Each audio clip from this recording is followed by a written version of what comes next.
about a heaven in Alberta, where they've got all hell for basements.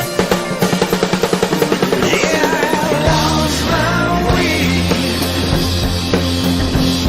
but I hear tell about a heaven in Alberta, where they've got all hell for basements.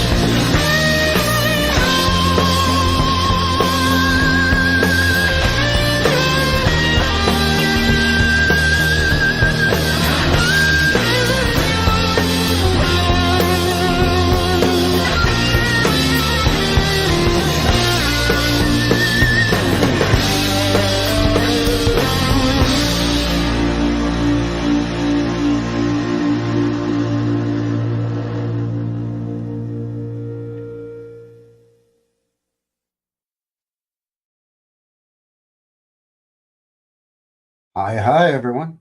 Frankie here, New West Reset. Hello. Welcome. Welcome back.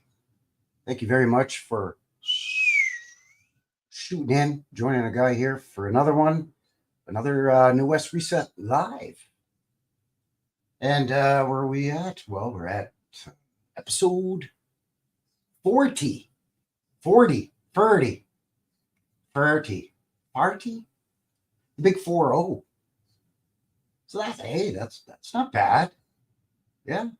New West Reset Live, episode 40, here on this Friday, November the 17th, 2023, 5 p.m. local time. That's mountain time here in the Canadian Rockies. And as per usual, guys coming at you live from Calgary, Alberta, here in southwestern Alberta, here in Canadadia, up in Canada there, eh, bud? And that's kind of what we're going to be talking about here tonight. Tartanadia, eh? Very, what they're referred to as distinctly Canadian Châteauesque-style architecture here in Canada. Old world stuff. But it looks old world, but they also say it's distinctly Canadian, even though this building style also appears in other parts of the realm. But it's neither here nor there. Got to put a label on everything, on something. Got to label something on everything with something, you know. Anyway, welcome back. Thanks for joining me here. Thanks for kicking off your weekend. Old Frankie, New West Reset Live. If you haven't already, maybe give a guy one of these, you know, just helps to push me out into the algorithm a little bit, helps a guy out. And if you're not subscribed, hey, maybe you're kicking around the idea of subscribing, hey, be much appreciated. In the meantime, if you're watching and tuning in right now live, thank you very much. Say hello in the box. Let a fella know where you're shooting in from. Who have we got so far? Well, right now we've got Bill. Bill's here. Hey, Bill. Hello. Welcome. Team Heat. Good to see you. Thank you very much for joining. DN in the house as well. Howdy, DN.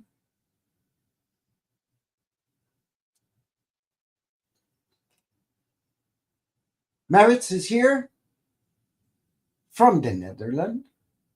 Yes, 1 a.m. That's late/early. So thank you very much for joining me here all the way over from the Netherlands.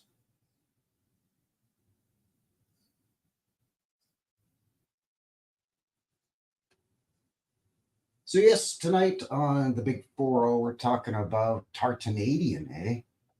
We're going to look at the Châteauesque style of some of these beautiful buildings. Also got some old photos and some new photos. A lot of the buildings that we're going to look at here tonight are still standing, still in absolutely beautiful shape. A lot of them are kind of out east, out kind of that a ways. They're out there in and around Ottawa and Montreal, but not all of them. Some of these buildings we may have covered here on the channel in the past, either on my live show or the live show that I do every month with Chris from Old World Exploration. And that show, of course, is the Knucklehead Show. In fact, recently on our episode of the Knucklehead Show, we looked at the railroad hotels from coast to coast here across Canada. So we may see some of those in the photo folder here tonight as well. That being said, I tried to pull some different photos, and a lot of them are going to be more of modern day photos, right? Instead of looking at too many old-timey ones, because I really want us to see these things in as high definition photo with the best color and the best lighting and the largest photos ish that I could find. None of these little itty bitty stamp size photos, at least not too many anyways. I tried to filter those out, but we can zoom in real tight on a lot of these beautiful structures and have a really good peekaboo, a nice looky-loo. Hey, hippie shake in the box. Welcome. Eric's here. Old World Hamster Wheel Cranes. How's she going there, eh, buddy? By the way, please go over and check out Old World Hamster Wheel Cranes channel. It's been uploading content over there. Uploading content like a crazy guy, like a madman over there. He's doing the boots on the ground thing, which is excelente. That's kind of what I do around here. That's what a guy over here is doing here in Calgary. Mostly doing the boots on the ground thing. So I dig a channel that's gets off their duff and gets out there into the great outdoors and does some boots on the ground where you can kind of poke around and sniff around a little bit at some of these buildings, some of these old world structures, maybe even get inside some of them sometimes, maybe. You never know. Anyways, I'm going to post the link for Old World Hamster Wheel Cranes channel. I'm going to post it in the chat. Boy, should be coming up. Toot sweet. So yeah, show your support on over there. See what Eric's doing over there. That's right, chasing history there, eh, bud? Oh, for sure there, eh? And he's just he's finding some great stuff. Mostly from what I've seen so far. Georgia, great state of Georgia, there in the United States of America. Beautiful state. I haven't been. I'm a sheltered Canadian, eh? But I would love to go to Georgia one of these here days. Oh yeah, Hippie's posting a link in there as well. Thank you, Hippie. So yeah, show him some support. Check out a couple of his videos. Give him a couple of these. Subscribe to him. Show him some love. Let him know that what he's doing is good work. And he's not going crazy, getting all serious, trying to he's just going out there. He's a fun, lighthearted guy. But he knows what to look for, so he's going out there. He's looking for it, and he's getting in there. In fact, not even an hour ago, I watched a video where he found this cool old courthouse in Noonan, Georgia, I believe. It's quite nice. Beautiful, massive cupola on top. So yeah, there you go. Speaking of channels, hidden at plain sight. A friend of the channel here, our friend, and doing great work there as well.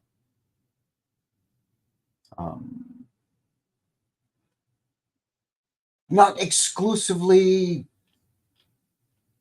from the Netherlands in terms of content, but skewed towards Holland / the Netherlands. kind of like what I do here, right? I mean, I'm not exclusively all Canadian content, but a guy tries to keep it as much Canadian content as possible, right? So, yeah, I'm going to post the link. We're hitting at Plain Sight channel as well. There we go. There we go. That's Marit's channel.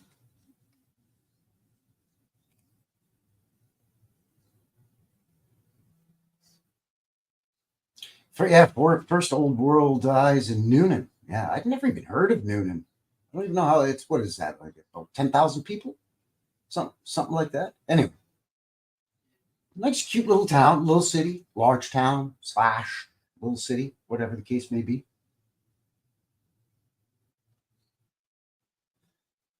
You got your little downtown, old town, historic district with a nice little main street with the 2 or 3 story little nice little brick buildings with the fancy brickwork, and maybe there's some limestone or sandstone accents. They got the big courthouse, like we're seeing all over in pretty much every city or town in every county of every state in the US. Same as up here in Canadadia, eh? Every town in every county or every city in every county in every province from coast to coast to coast here in Canada. Get your old-timey Main Street. You get these crazy old world buildings that stick out like a sore thumb. Heck, I've looked at some little towns just doing the goggle maps and just dropping down, just doing the goggle drop, in little prairie towns here in Alberta, and finding that little old-timey Main Street. And, you drop down and you're just cruising along the Main Street, and you can look side to side and up and down and zoom in and stuff. And, sometimes I forget that I'm looking at a little Alberta prairie town, because it could be some town in the Midwest of the US, or some little town down in, I don't know, Texas or Florida, or because it's all the same. It's baffling. It baffles and befuddles a fella. Oh, geez, look at this. Here we go. Again, coming in hard and fast. Super chat. Thank you very much, Eric. Old World Hamster Wheel Crane says, two thanks again for the love there. Hey, Frankie? Well, geez, come on. It's the least I could do. Reciprocate the support. You've always been a big supporter of the channel over here. So, and like I said, I like the boots on the ground. So I like what you're doing over there. So I'm going to support you there, my friend. You know it.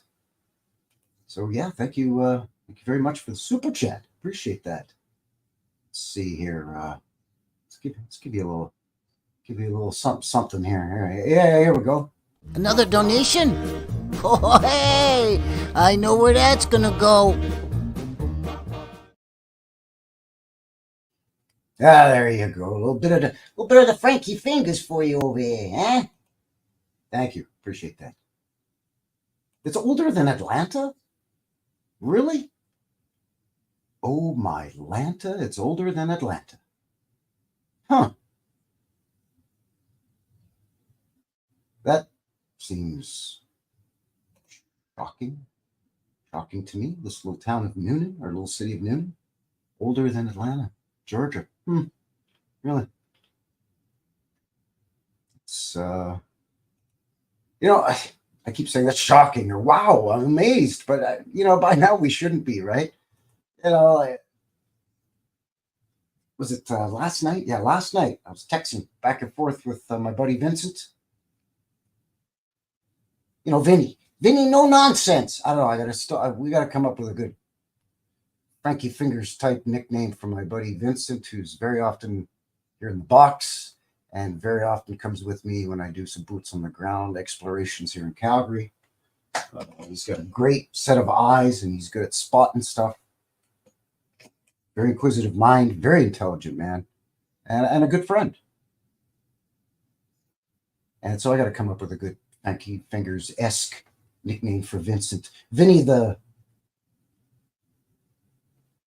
Vinny Googly Eyes? No, his eyes aren't googly. He has good eyes. Hawkeye Vinny? Eagle Eye Vinny? I don't know. Got to think of something. Help me out in the chat there in the box if you have any suggestions. Anyways, the format tonight, the same as per usual, as you might suspect. We're going to look into the sort of the narrative and find out what exactly do they mean by Châteauesque architectural design. We'll look at a couple of architects that have been known to specialize in this Châteauesque style. And then we'll take a break sort of mid-show, give you a sneak peek at you midweek for next week on Wednesday. It's an American Thanksgiving extravaganza. Guys got some footage from, I believe, the 30s. Macy's Thanksgiving Day Parade in New York City. New York City, you say. Fantastic. I don't know what that is, but anyway. So we'll do that, and then we'll come back, and we'll have a look at some of these photomographs. But yeah, before we get rolling here, once again, if you haven't already, consider giving a guy one of these. We got 13 watching. Thank you very much. As always, we're broadcasting live simultaneously over on the Rumble as well. Links in the description. Links for BitChute, my email, over on MeWe. Links for what we're going to cover here tonight. You know, the Wikipedia nonsense. All that's going to be in the description box. Just checking in, see how we're doing on Rumble. Let's see here. What's going on over there? Anybody watching over there? Yeah, I got 3 people watching on the Rumble. Hello. Thank you. Got a great bunch over there at the Rumble. Over here on Rumble, here, there, on the Rumble. Great bunch. And a no nonsense over there. 22 viewers or followers. I don't like the term followers. Subscribers? I don't know. 22 subscribers over on the Rumble already. So that's nice. Thank you. Hello, Nance. Hello. Yeah, I gotta do there you go. Yeah, my cousin Vinny. Maybe I'll call him Vinny the cousin. Vinny the cuz? Vinny the cuz. I don't know. We'll workshop it. But I like where your head's at. Definitely. I like the cousin Vinny Joe Pesci thing. Absolutely. I like that. So what do you say we kick things off here there, bud? With a little bit of the Wikipedia. We'll have a look at what's the haps, what they say about the Châteauesque. And I've come across this term before, in the last couple of years. To be honest, I'm not sure if I'd really heard it or was that familiar with it prior to diving into the type of content that our community kind of does, this sort of looking into the false narrative of history and whatnot. I'm not sure if I'd heard this term prior to that, but in the last, 3 years or so, definitely. Châteauesque. Doesn't it sound nice? Châteauesque, or Francis I style, or in Canada, the Château style, is a revivalist architectural style based on the French Renaissance architecture of the monumental Château of the Loire Valley. Look at that beaut. Of course, right on the water. Big, massive stone wall underneath it. But lovely. So, see the little pointy roof, pointed sort of spires. And all that. Well, it gets into that, but it's very sort of telltale. From the late 15th century to the early 17th century. So, about 150 years-ish, give or take. The term Châteauesque literally means chateau-like, chateau being French for castle. Whoop, oh, take it easy. Go back here. Basically, chateau is French for castle. So castle-like. The term is credited by historian Marcus Whitten to American architectural historian Bainbridge Bunting. There's a handle for you. although it can be found in publications that predate Bunting's birth. Man, I'm all over the place with the cursor here tonight. Sorry. So I don't know why they credited this guy. I don't know why this guy credited it to this guy, where the term was used before. But anyways, who cares? Whatever. The Getty Research Institute's Art and Architecture thesaurus includes both Château-style and Châteauesque, with the former being preferred term for North America. So yeah, we got to dumb it down for the New World and just call it Château-style, because Châteauesque is much too highbrow, highfalutin, and too fancy for us dumb Canadians, eh? Because all we do up here is eat poutine and maple syrup or something. I don't know. Yeah, Vinny Chateau, Vinny the Castle.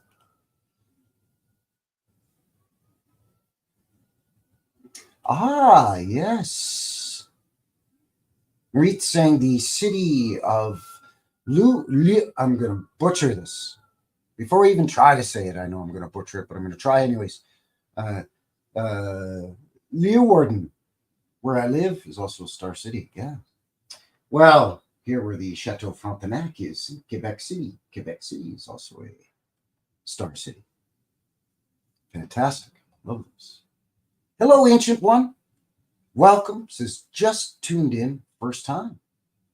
Well, good to see you. Thank you very much for shooting in and joining all of us here in the box. All of us jackasses. After the show, we're all going to meet up in the insane asylum, because that's where we're going to end up. Because, this is just, we're just a bunch of tinfoil hat wearing conspiracy theorists out here, you see.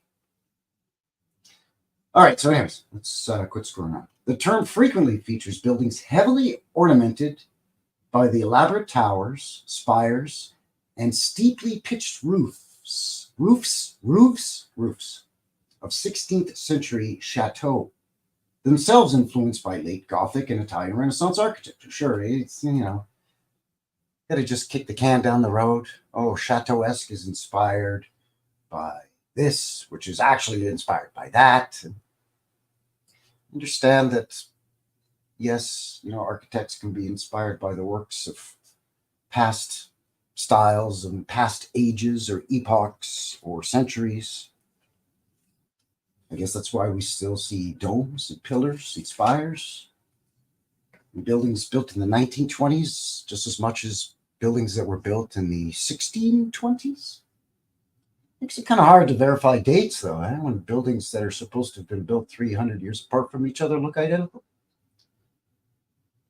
It's a good thing they chisel the date in above the door usually. Ting, ting, ting, ting, ting. 1911. Yep, that's when she was built, buddy.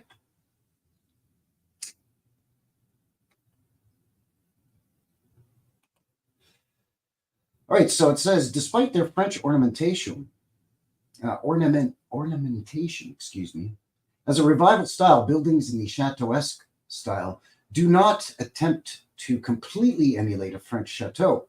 Châteauesque buildings are typically built on an asymmetrical plan, with a roof line broken in several places and a facade composed of advancing and receding planes. So I guess a good example would be the Chateau Frontenac. We'll have a closer look at her. She's probably one of the biggest points of pride here in Canadian land for this type of research, and also one of the biggest head scratchers.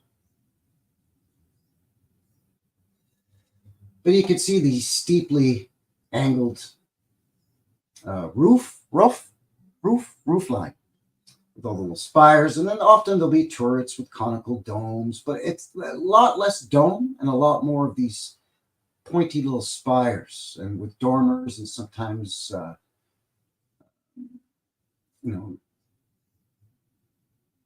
extra sort of wings coming out of the front facades of the building, like this one down here, right? This Vanderbilt house, for example, right, where it juts out, then it recedes back, and then it juts out again, back and forth, and asymmetrical, which is kind of contrary to what we normally see in terms of old world quote unquote Tartarian buildings. Generally, they're very symmetrical. Now, this tower is going to be symmetrical within, all the windows and embellishments within this tower, but the entire building might be slightly asymmetrical. I guess they can explain that away in this style by saying, well, they just like to do it asymmetrical, as opposed to saying, well, they just connected a bunch of pre-existing buildings together sometime after the reset when they found these and said, oh, no, it's just an asymmetrical building. I mean, that's my theory, but never. So the style was popularized in the United States by Richard Morris Hunt. We'll have a look at that fat cat. He was the first American architect to study at the École des Beaux-Arts, School of Fine Arts in Paris. He designed residences, including those for Vanderbilt, so big surprise there, during the 1870s, 1880s, and 1890s. A relatively rare style in the United States, its presence was concentrated in the Northeast, although isolated examples can be found in nearly all parts of the country. Yeah, no shit, Sherlock. How about all parts of the entire realm? Although it was occasionally used for public buildings. So, mostly residences for the wealthy fat cats and the robber barons, but occasionally for public buildings, libraries, courthouses, and whatnot. The first building in this style in Canada was the 1887 Quebec City Armory, which we'll have a closer look at, of course, formerly called the Grande Allée Armory. It was designed by Eugene Etienne Taché. Many of Canada's grand railway hotels, designed by John Smith Archibald. Look at this sketchy bugger. Edward Maxwell, Bruce Price, Ross, and MacDonald Architecture Firm out of Montreal were built in the Châteauesque style. With other mainly public or residential buildings, the style may be associated with Canadian architecture because these grand hotels are prominent landmarks in major cities across the country and in certain national parks. And then there's also some in Hungary. Arthur Menig, built numerous country houses in the Loire Valley style, the earliest being Jurassic Castle in Tizadob. Wow, look at that butte. Yeah, that looks like it could be in Canada, eh? For sure. The pointy tops. And then another building here. Yeah, very castle-like, very chateau-esque, I would say. The style began to fade after the turn of the 20th century, and it was largely absent from new construction by the 1930s. It's kind of a shame, really. It's beautiful.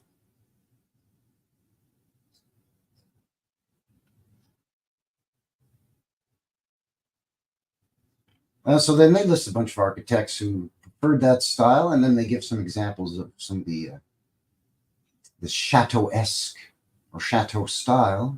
Here in Europe, got this palace of Emperor Alexander III in Russia. Look at that beauty. See? Asymmetrical in the sense that you have different sort of pointed roof styles. See, they're calling these castles. This place is called a castle, the other one a palace. But these are residences, right? Or at one point were private residences. That's a beauty as well. And then another one. Very nice. Ooh, that one's kind of up on a hill with a bit of a whoop. And come back here, you. This looks like perhaps a arched lower entrance going underneath, maybe. Or is maybe it could just be a nook. A nook with a, I don't know, water feature maybe?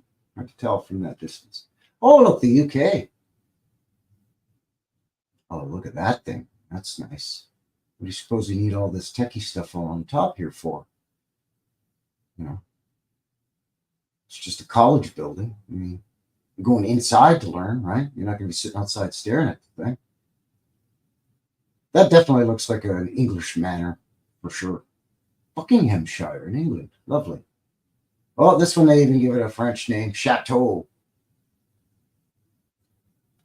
In Worcestershire. That's where they make that sauce, I guess. I don't know. Shaky, shaky, wakey, wakey. Lee and Perrin's Worcestershire sauce. Howdy, Jason. Welcome, welcome. Misnomer. Howdy, howdy. Thanks for shooting in, joining a guy here on the show. Appreciate it.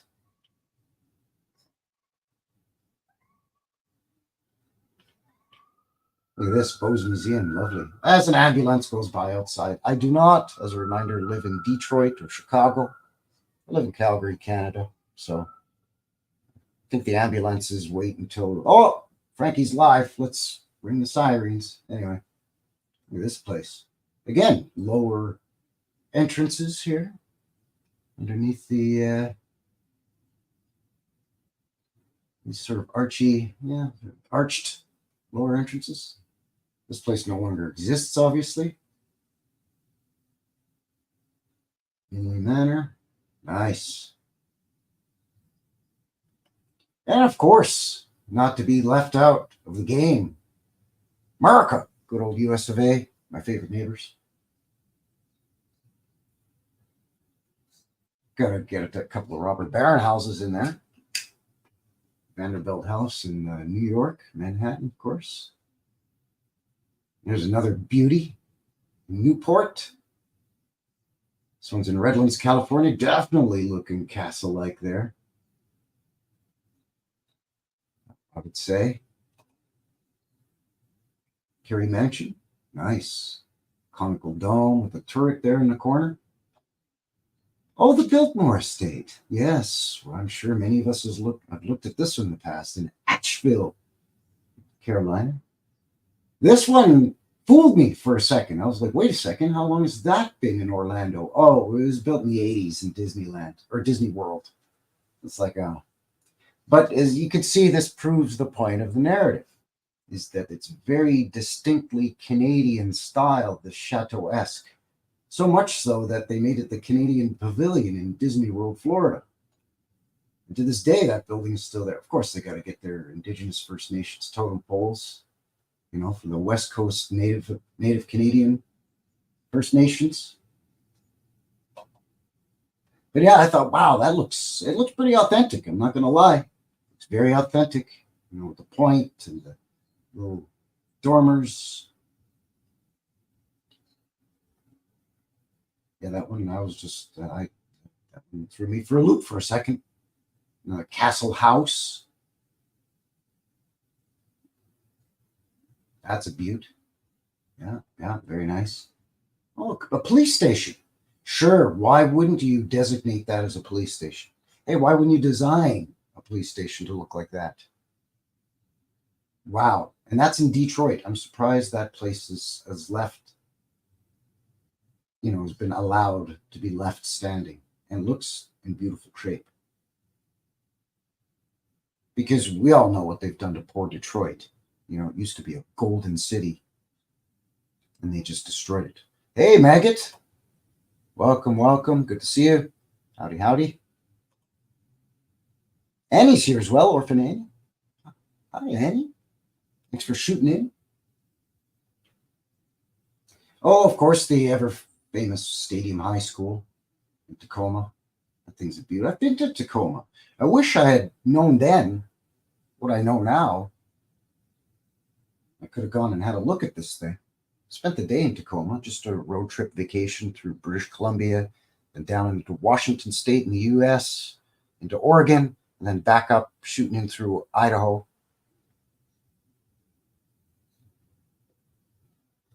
But yeah, very famous, of course.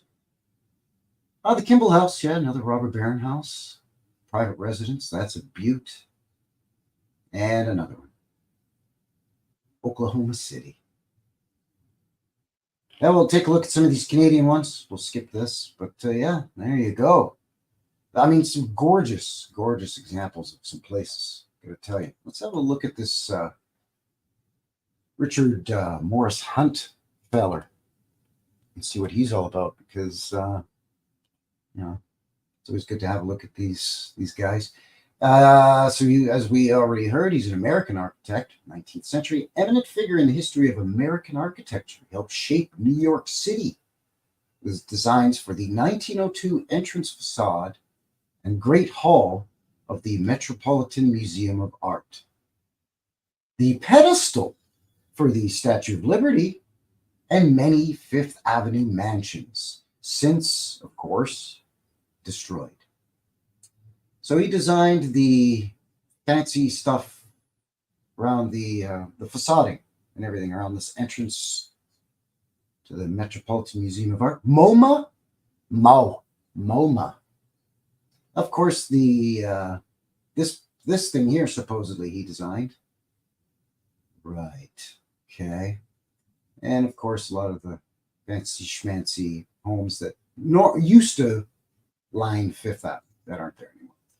He also, Biltmore Estate, which we looked at, and many others. So he's born in Vermont. Well, no wonder he leaned so heavily into that Châteauesque, distinctly Canadian style. Vermont. Into the prominent Hunt family, of course.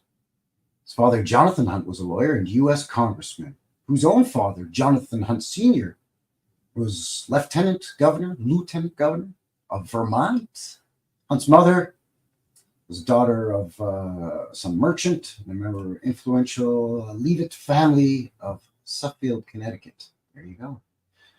So highfalutin folks. He was named after some officer in the United States Navy. Okay, sure. Whoop, sorry. See, getting crazy. All right, let's see where he's what's going on here. In October 1843, out of concern for William's health, his mom, 5 children, sailed from New York to Europe, eventually settling in Rome.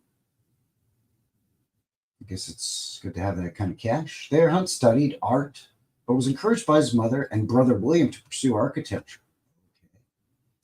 In May 1844, Hunt enrolled in Mr. Briquet's boarding school in Geneva. The following year, while continuing to board with Mr. Briquet, arranged to study with the Geneva architect Samuel Darrier.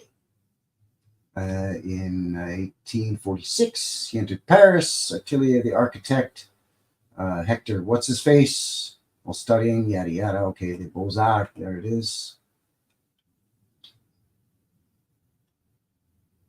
Get to some of the good stuff. Here we go.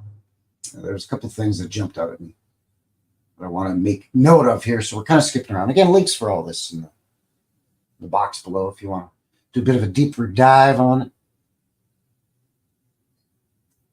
Hunt spent Christmas 55 in Paris, to which he returned to the United States. In March of 1856, he accepted a position with the architect Thomas Ustick Walter. Ustick, I don't know. Helping Walter with the renovation expansion of the U.S. Capitol.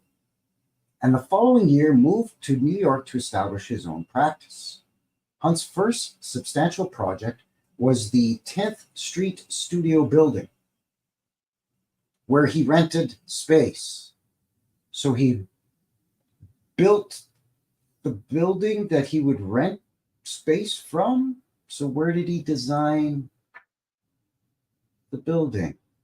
Because he moved to establish his own practice and rented space in the 10th Street Studio building that he designed. I don't know. I'm very confused. Ancient One says, I'm going to use the word Châteauesque whenever I can. Cool sounding word. Yeah, right? Well, it can sound like, a highbrow, big shot, right? Conspirazen, welcome. Hi, people.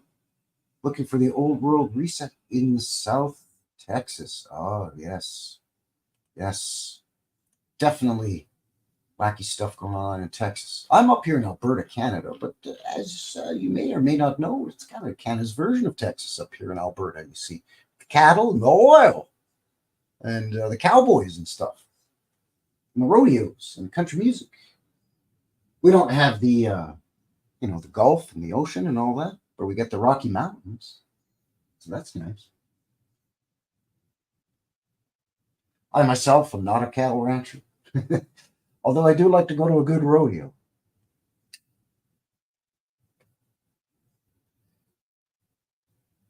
Anyways, continuing on here. In 1858, he founded the first American architectural school, beginning with a small group of students, including these bozos.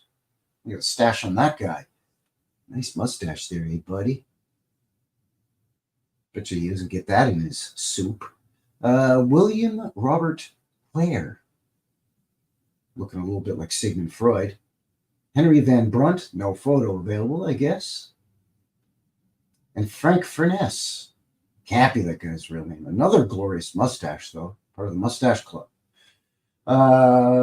Where it was deeply influenced by Hunt, went on to found America's first two university programs in architecture at MIT in 1866, and at Columbia in 1881. Hunt's first New York project, pair of houses in 30 century for Thomas, this guy, and so-and-so, that person. All right. Where's the... Okay.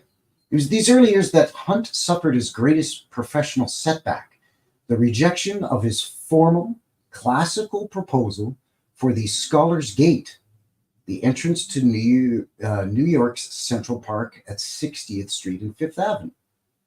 According to Central Park historian Sarah Cedar Miller, the influential Central Park Commissioner Andrew Haswell Green supported Hunt's design, but when the park commissioners adopted it, the park's designers, this guy and that feller, protested and resigned their positions with the Central Park project. Hunt's plan was ultimately rejected, and Olmsted and Vaux rejoined the project. So yeah, there was some big gate thing, wherever that he was supposed to do. Anyways, nevertheless, one work of Hunt's can be found in the park, albeit a minor one. The rusticated Quincy granite. So the rusticated meaning, that rough-hewn stone, much like we see in Calgary here, but rather than it being granite, generally it's sandstone. John Quincy Adams Ward's bronze statue, The Pilgrim, stands on Pilgrim Hill. Overlooking yada yada. Okay. Where is it here now? Okay, so he builds a bunch of robber barons' homes, castles, basically, castle homes. Okay. So his later years in New York, beginning 1870s, he acquired more substantial commissions, including New York's Tribune Building. No photo? No photo? You're not going to give us a photo? There it is. Oh, that's what you're going to give us. Okay. Headley Man, BC, welcome. 10 degrees, plus 10 degrees Celsius in Headley, British Columbia. You know what? It's 8 Celsius here right now in Calgary, so that's not too bad. It's, it's creeping up on 50 Fahrenheit. Decent for, coming up on 6 p.m., considering we're halfway through November. Normally by now, we're getting below zero. Easily. Anyway, welcome, Headley Man. Thanks for shooting in, joining me here. Appreciate it. And again, howdy to everybody in the box. 18 watching. Consider giving a guy one of these. Or one of these. That's fine. I'm not going to cry or anything. Well, I might a little bit. I might shed a tear or two. Okay, so then he did the Lenox Library in 1877. That's kind of nice, sure. There's the facade for the MoMA that he did. Oh, here we go. Okay. Before Hunt's Lenox Library was completed in 1877 on Fifth Avenue, none of his American works were designed in the Beaux Arts style with which he is usually associated. of which his entrance facade for the MoMA, completed posthumously in 1902, is perhaps the chief example. So the best example they can give of this guy working in this Beaux Arts style, this sort of Châteauesque inspired style, is something that they did after he died. They finished in 1902. So that, again, doesn't make any sense for that. The chief example. Late in life, he joined the consortium of architects selected to plan Chicago's 1893 World's Columbian Exposition. There it is. Considered to be an exemplar of Beaux Arts design. Hunt's design for the fair's administration building won a gold medal from the Royal Institute of British Architects.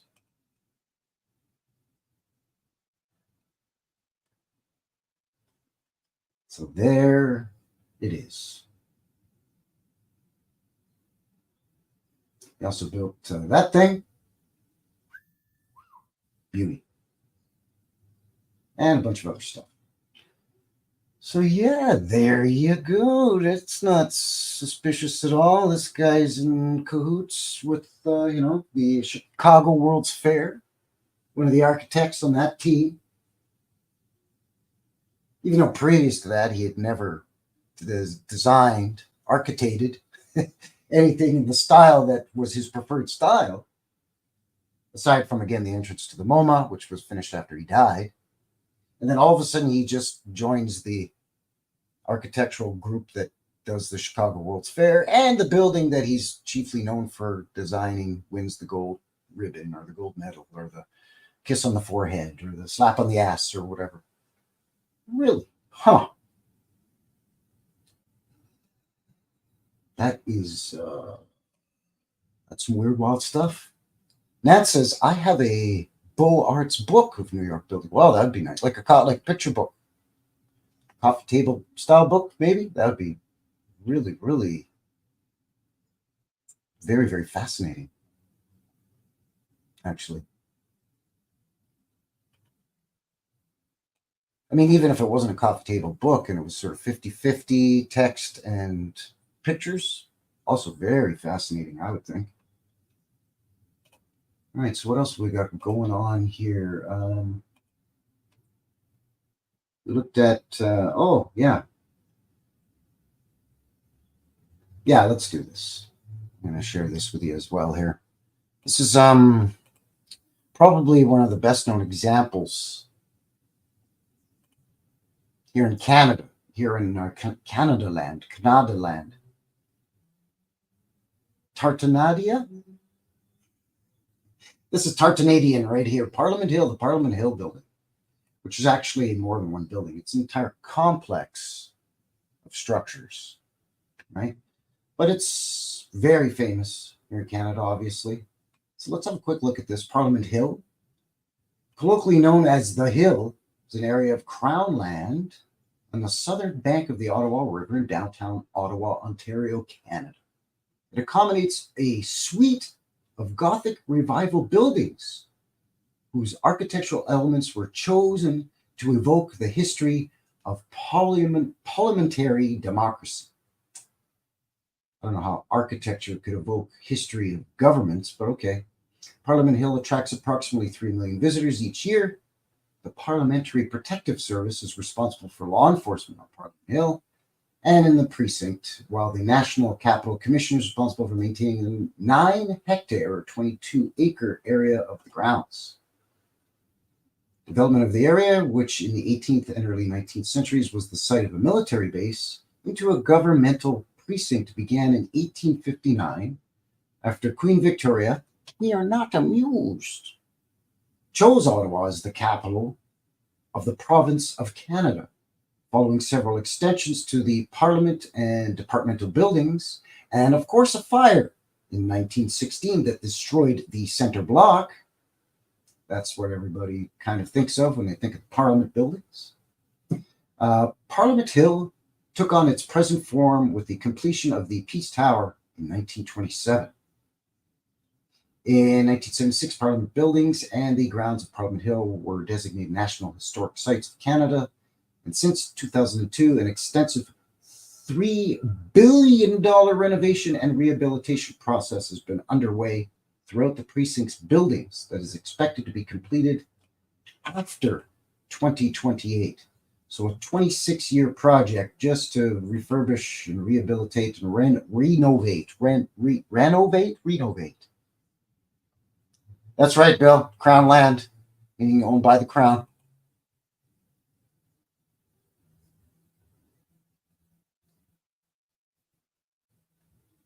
So Queen Victoria just marches in and says, yeah, let's put the capital city of the province of Canada, which is basically British colony still at that point, not, what we see on the map today, obviously, as Canada.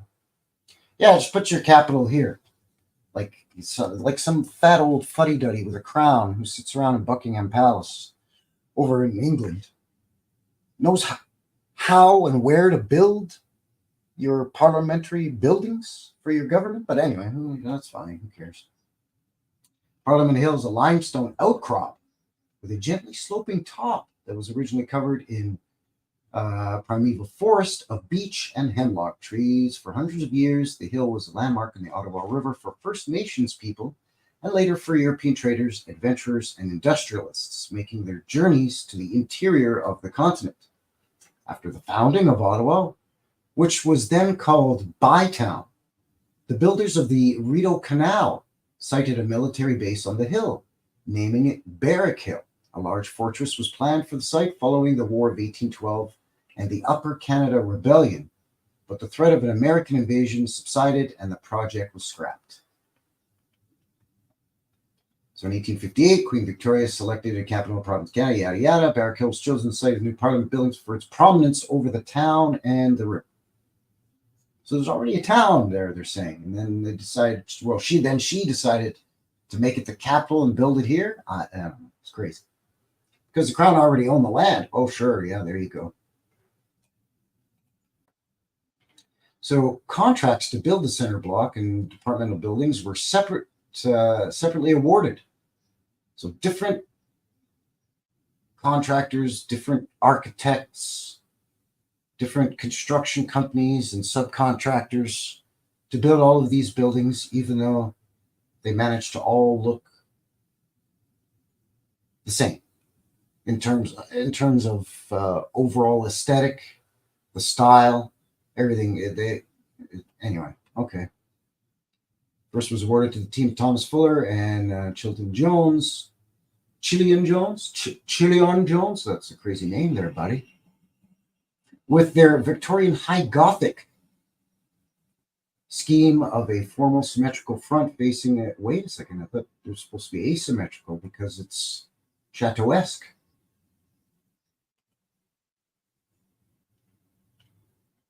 So ground was broken on December 20. Okay, this is where it gets crazy.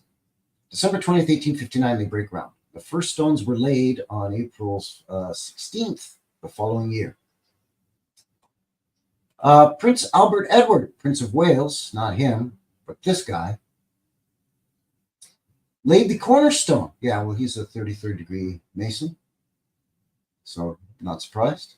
And on September 1st, of course he did, construction of Parliament Hill became the largest construction project undertaken in North America to that date. So forget about all the stuff built in New York, Philadelphia, Boston, Chicago, Detroit, St. Louis, Milwaukee, Kansas City.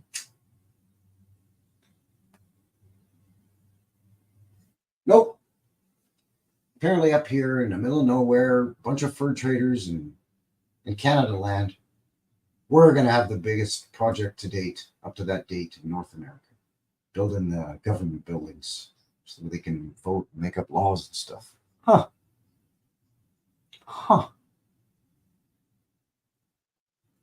Workers hit bedrock sooner than expected. Oh. Why would they be surprised by that, considering it's built on a granite outcropping?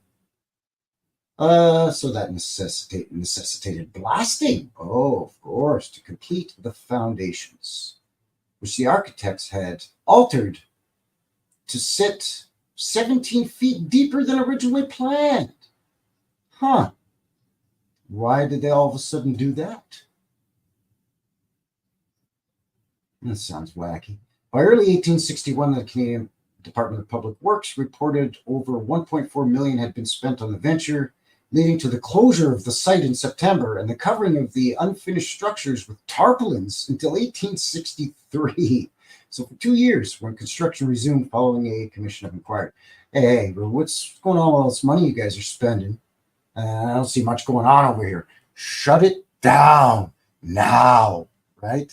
Jeez. Somebody was wetting their beak in the money somewhere along the lines. That's crazy. Now, the site was still incomplete when 3 of the British North American colonies, now the provinces of Ontario, Quebec, and Nova Scotia, and New Brunswick, entered Confederation in 1867. So we're becoming a country, and our capital building still isn't finished yet. And Ottawa remained the capital of the new country. Within 4 years, Manitoba, British Columbia, Prince Edward Island, and the Northwest Territories, which is now Purdy, Alberta, Saskatchewan, Yukon, Northwest Territories, and Nunavut, were added.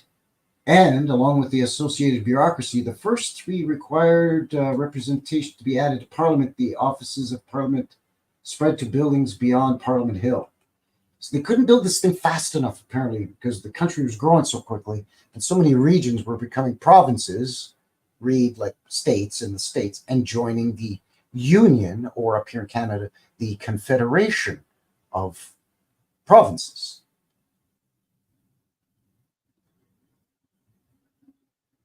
The country's growing quicker than they can build the building to run the country. Say what?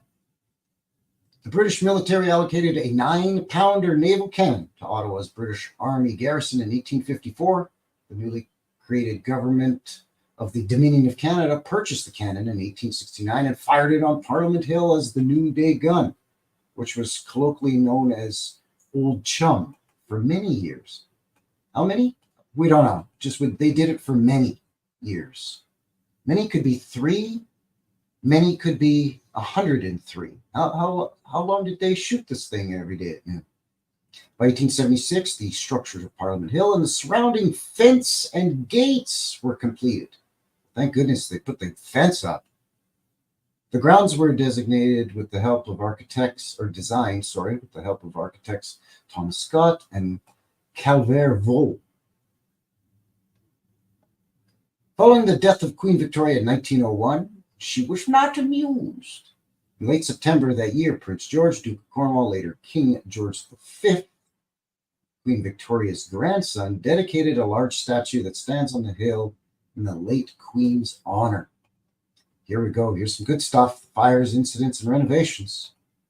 On the 3rd of February 1916, a fire destroyed the center block.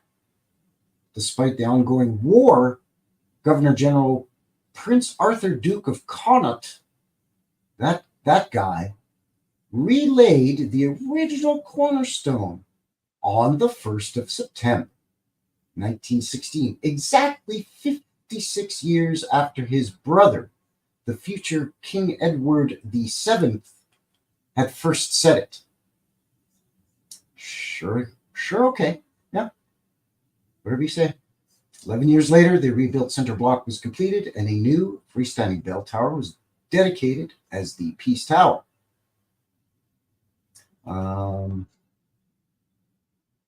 In commemoration of the Canadians who had died during the First World War. Parliament Hill has hosted several significant events in Canadian history, including the first visit of the reigning Canadian sovereign King George V and his consort Queen Elizabeth I, the Queen Mum. In 1939, a huge celebration in 1994 marked the Victory Day in Europe, VE Day, and the first raising of the country's new national flag, good old maple leaf, Took place 1965. Yeah, we didn't get our own actual Canadian flag until the 1960s, almost 100 years after we became a country. Hey, Elizabeth II revisited Parliament Hill in 1982 for the issuing of a royal proclamation of the enactment of the Constitution Act of that year. Sure, okay. And a bunch of other fancy stuff. So there you go.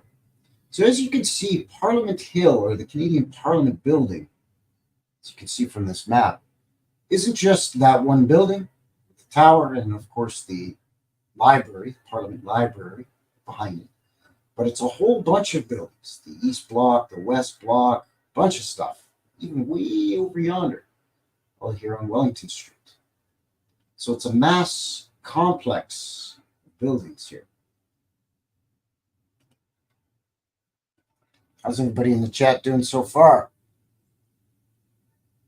Megan says he can retire his old smoky lawnmower. Sometimes those old lawnmowers, they just refuse to die. You know what I'm saying? What's Hippie saying? She says, hey, Bill, I've seen the Queen. She came to our nearest town for her Silver Jubilee tour. And then Prince Charles and Diana, when they did their tour, and it was beautiful. Yeah, she was lovely. Lovely, lovely.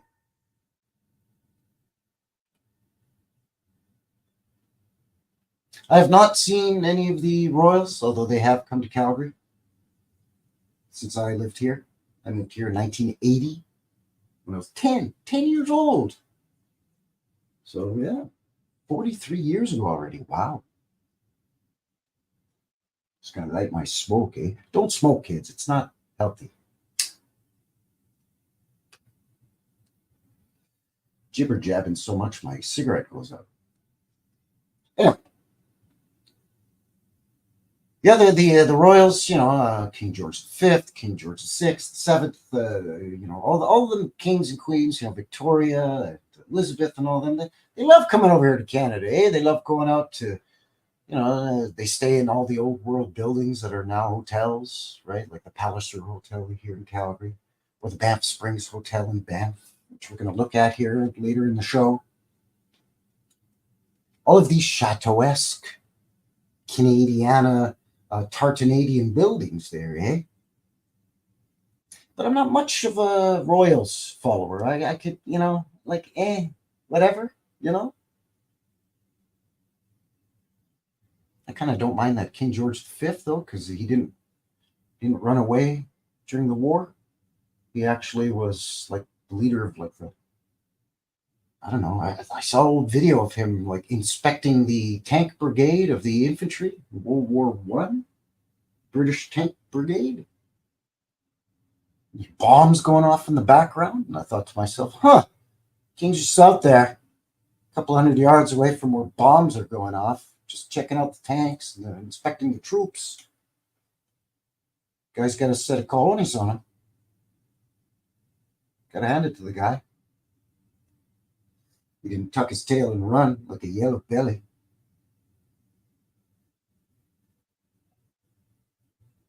Oh, yeah, we're going to have a peekaboo at that one for sure, Nance. You better believe it there, eh?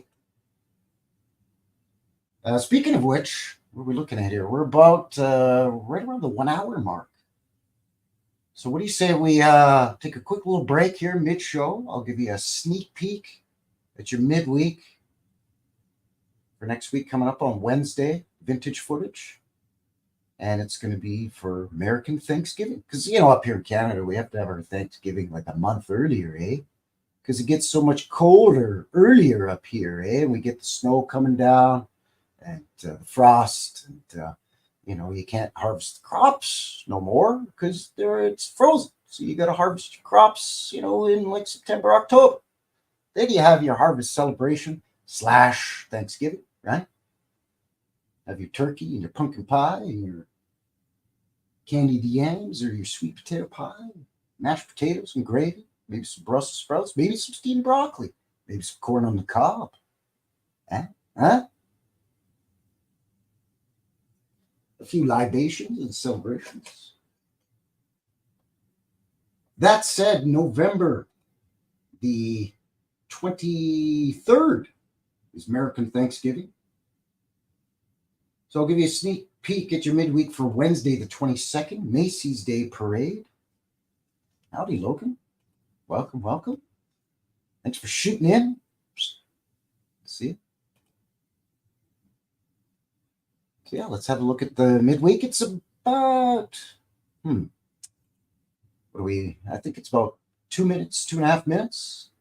Then we'll come back and we shall have look at some photos of some of these Châteauesque Tartanadian buildings there, eh, bud?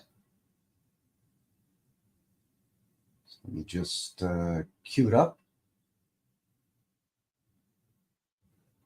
And where's the darn thing? I do this to myself all the time. It's like amateur hour over here. Because I'm looking for, there it is. It's right in front of my face. Anyway, couple minutes, old-timey American Thanksgiving Day, Macy's Day Parade there in New York City. And then we'll come back in 2 shakes.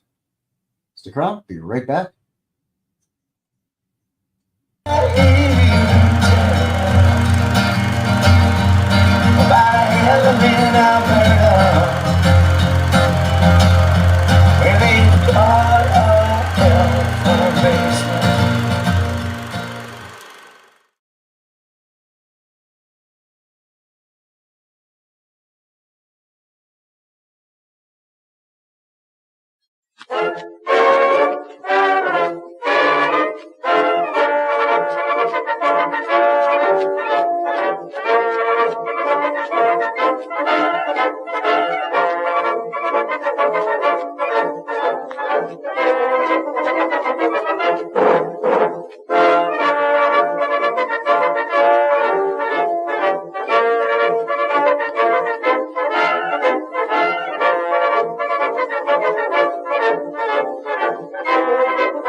All right, we are back. Welcome back.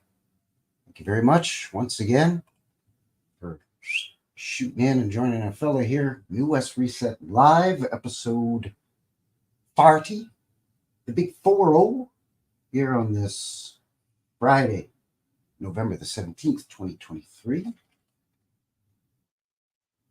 Just after 6 p.m. local time, mountain time. And, well, we're looking at Tartanadian, eh? We're looking at Châteauesque architecture, what's kind of come to be known as distinctly Canadian. old world buildings. Thanks again, everybody. Kicking off your weekend with old Frankie here. Appreciate it. It's Friday. Hope you're enjoying your Friday or your early Saturday, if it's Saturday already for you. You're enjoying your weekend and the weather's nice. If you're down in the good old US of A, then yeah. Happy Turkey Day, happy Thanksgiving. Yeah, turkey season, that's right. Delicious. Yeah, Bill, that's right. We get our turkey like a month earlier up here, you know. I mean, you can have turkey anytime you want, really. I mean, who's to say, right? Eric's got the munchies bad now, talking about all the turkey.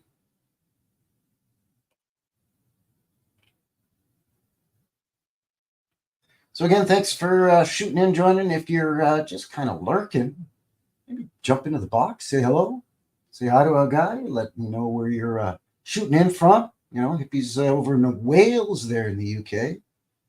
She's a Welsh lady, don't you know? Orphan Annie says, I used to work at Macy's in New York and was in the Thanksgiving parade. Even got paid my normal wages that day. Really? So you got to be in the parade, but you still got paid for it. Oh, that's pretty good. That's not a bad deal. Huh?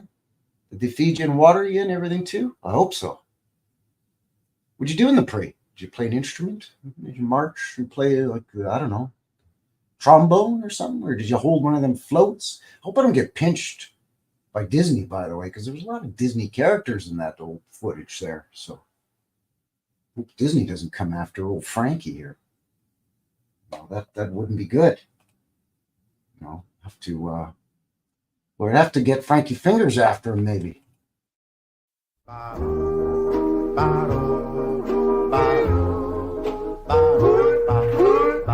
So what you're saying is Frankie Fingers is New West Reset? Frankie Fingers is New West Reset.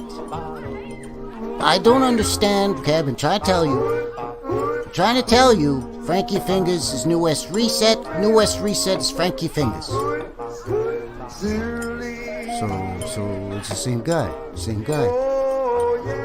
Yes, it's the same guy, Mutt. What do you think? I've been trying to tell you. Frankie Fingers, New West Reset. Frankie Fingers, New West Reset. Okay? All right, I got it. Jeez.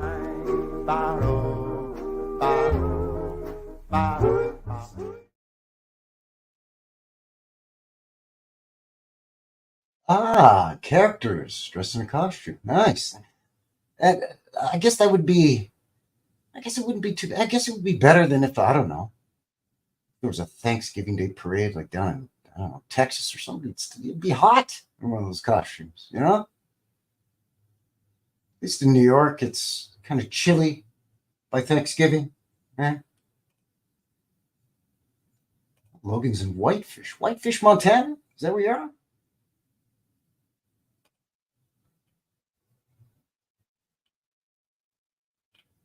Nice, nice. Bill says trumpet. Sure, why not? Trumpet tuba, maybe. Why not? Anyways, welcome back. Thanks again for joining me here. Good old Frankie, New West Reset, and this is New West Reset Live, episode 40, the big 40, Tartanadian, eh?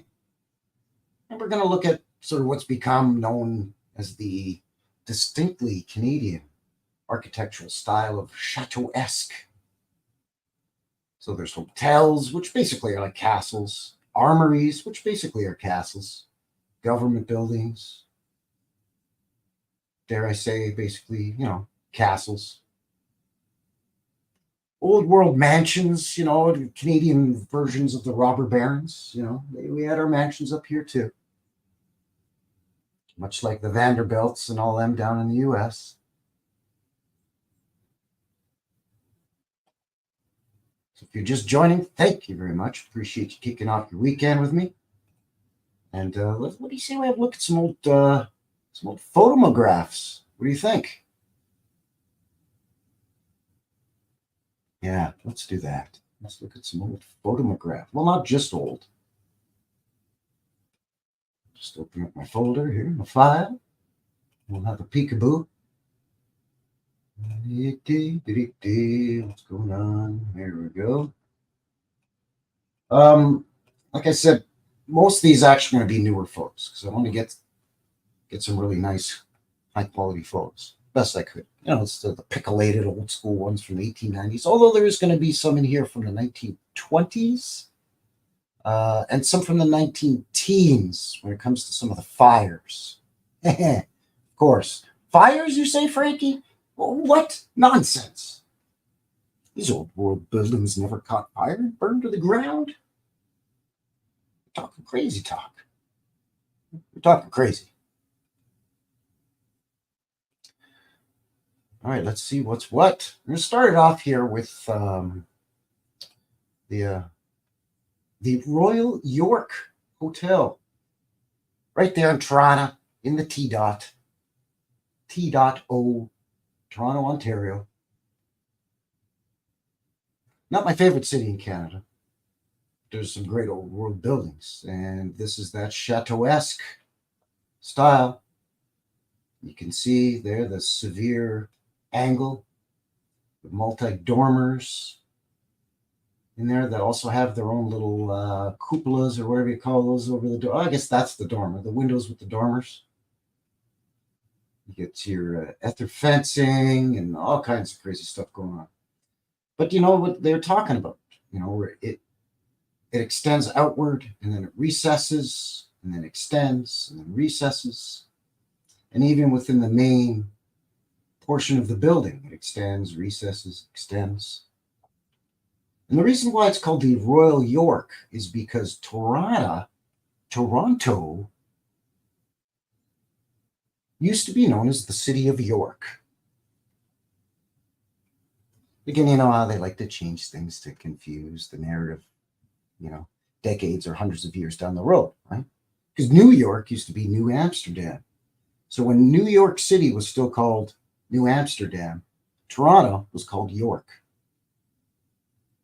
But then New York did the flippity flop, and then York up here became Toronto, even though there's a York in England. You see.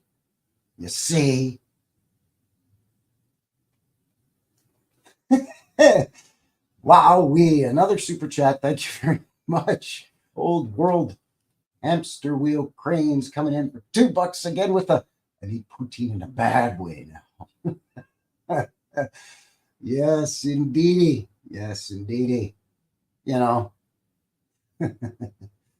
Oh, man. Hey, we got a super chat over here. Put that in the Frankie Fingers fund, Thank you. Thank you very much. I appreciate that. we all need poutine now, I think. If I could make up a batch of poutine and split it up amongst the 15 of yous watching, and I don't know, hot shot mail it out to you quick like a bunny, I would.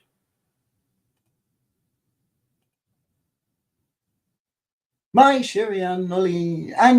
I almost screwed that up. I sort of did. Sorry. Hi, Sherry. Welcome. Thanks for shooting in. Good to see you. Yeah, see the that's right. Mega in the box. It's flammable bricks. That's where you gotta watch out for flammable bricks. Highly flammable bricks. So you gotta be careful. Especially on the back of a rickety old horse and buggy,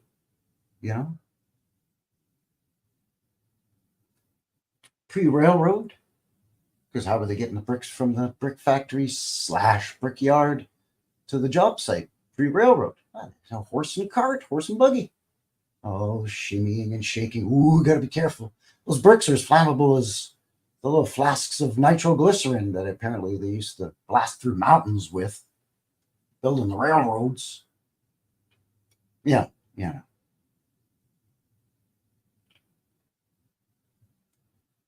There he is. Oops, I missed him. Where is he? Oh, I'm sorry. I got hot and quick with the. There he is. There's Vinny.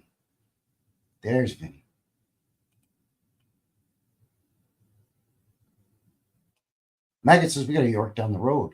It looks like a town from England, the Australian outback. See, of course, right? So down under in Oz, there's a York.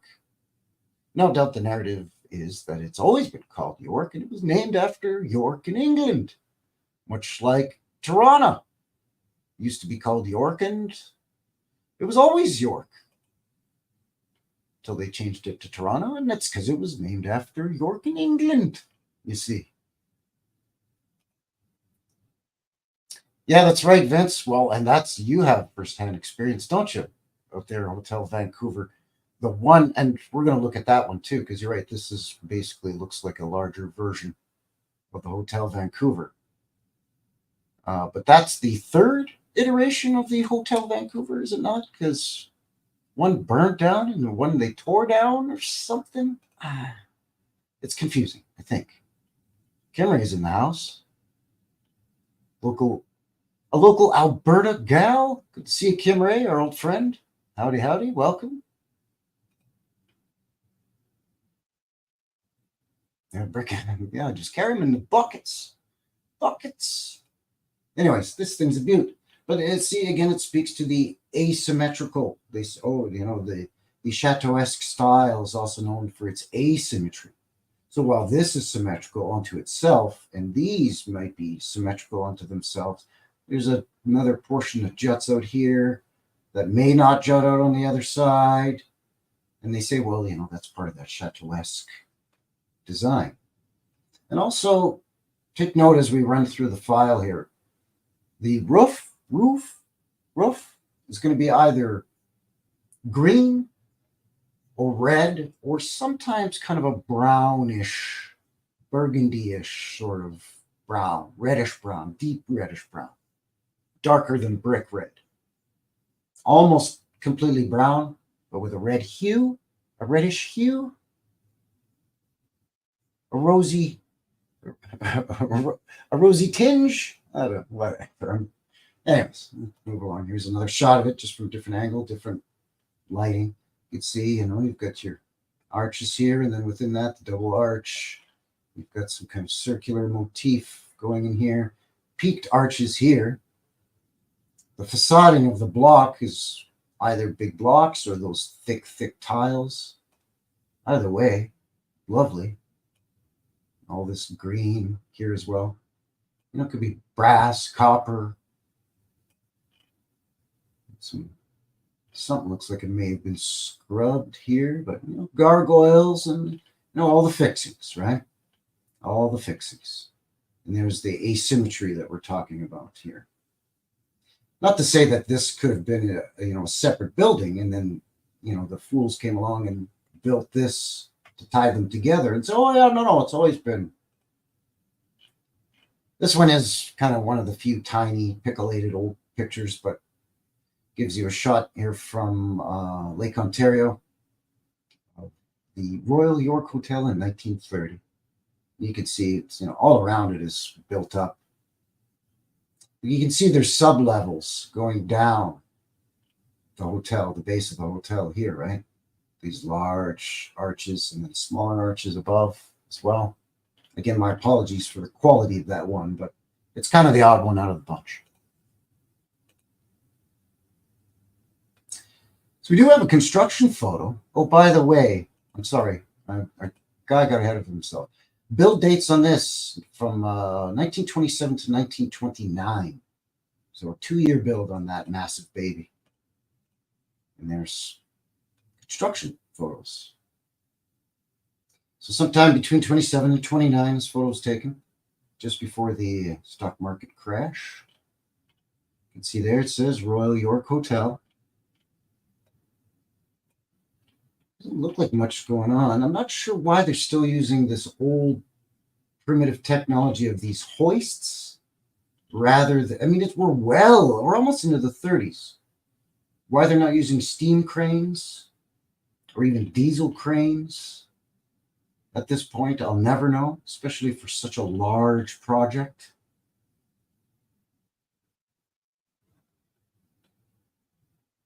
Looks like they're basically just hoisting these blocks.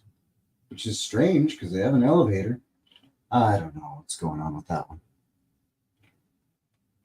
Anyway,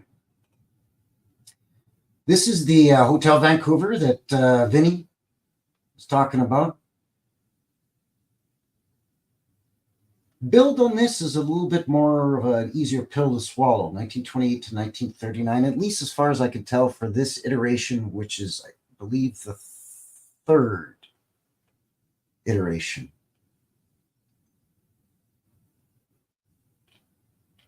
Just scrolling up to see what Vin has to say about that. When they turned into a parking lot and left it that way for decades. But not a car park or a park, what we call a parkade up here in Canada, but a car park. But not that multi-level, no, just a dirt lot. Oh, that's nice. Sure, why not? Why not just leave it at a dirt parking lot? You can see much the same as that to Royal York. Again, the sharply steep angled roof with the dormers and all kinds of fancy schmancy stuff going on here. Again, the green over limestone or sandstone or granite, which is more often going to be gray or off-white. Got an interesting cupola up here that doesn't have at least doesn't look like it's been cropped, but maybe it has. But I would suspect that this, I would have thought, would have had a little fancier little doodad on the top, but no. But they left some of the copper or whatever. What turns green? Is it bronze and brass and copper? Because brass is made from bronze and copper, or bronze, copper, and tin. I don't know. I'm not a metallurgy guy. But a lot of the same, again, a lot of the same design work on here. You got to get in real tight to see some of this detail work. So again, if you're just some schlub walking down the street, like these Japanese tourists here, are you going to really make note and take note of all of this and all of this? I mean, it's gorgeous. But again, very similar in design and style, right? Châteauesque. Here she is from another angle. Again, under all the windows here. Some more coat of arms or cartouches or something. Statues or gargoyles. It's a beauty. Why there's looks to be a cross on here. Maybe not, but I don't know. It's not a religious building. Gotta have, emulates a guard tower way up there so you can shoot your arrows down, I guess. I don't know.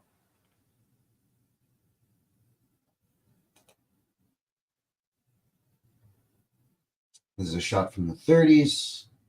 This is a Canadian National Railway hotel, by the way, not a Canadian Pacific.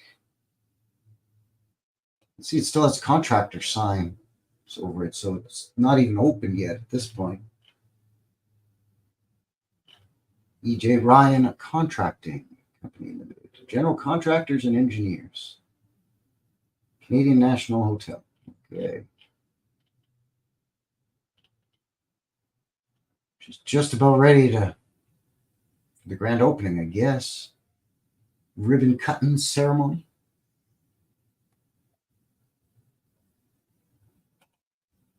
It says beautiful building, love the top. Looks a bit like a belfry tower on the top. Yeah, kind of. I'd see, well, yeah, the airship thing, right? Definitely could access from an airship up into here and then just descend into the building, take the elevator down, and Bob's your uncle, right? So this is the Fairmont Chateau Laurier, which is in Ottawa. It's actually just half a block down from Parliament Hill in the Parliament buildings. Build dates on this, 1909 to 1912, so 3-year build right on the canal. So that may have made it easier for shipping building materials along barges.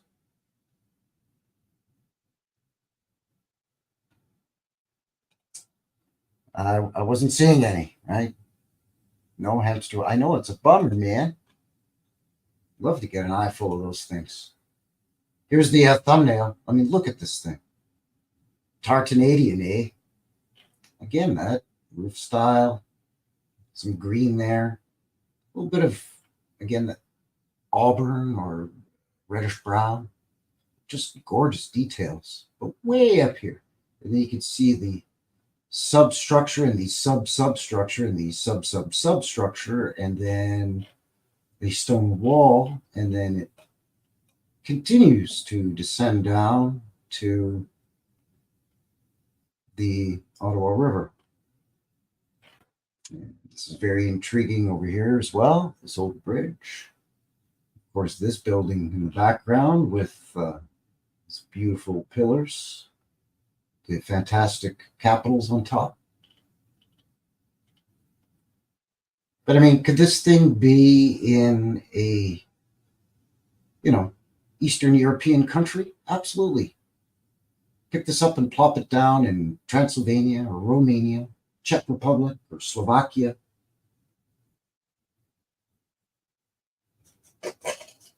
And it would be perfectly at home. It would look completely suited.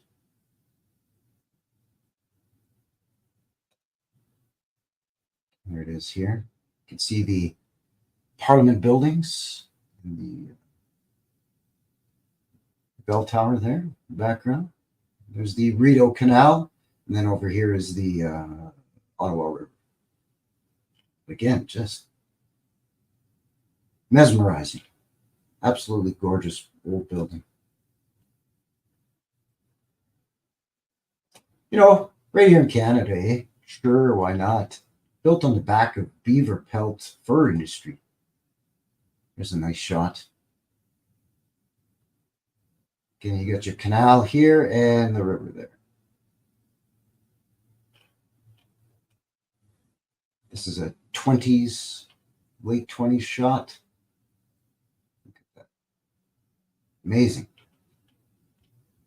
But, shades of European castles. If this was rounded with a conical dome on it and had this, we would say, well, that's a turret of a castle, a medieval castle.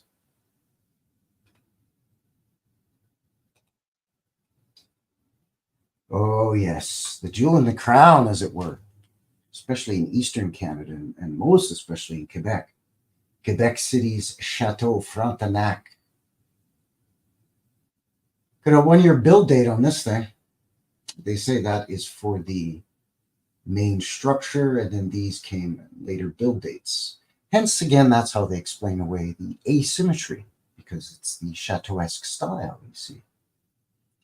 But you get the extremely sharply steeped roofs, but also a bunch of conical domes. Crazy tech all over this thing. And this thing is massive, massive. Built up on top of a big, massive wall made out of giant stones.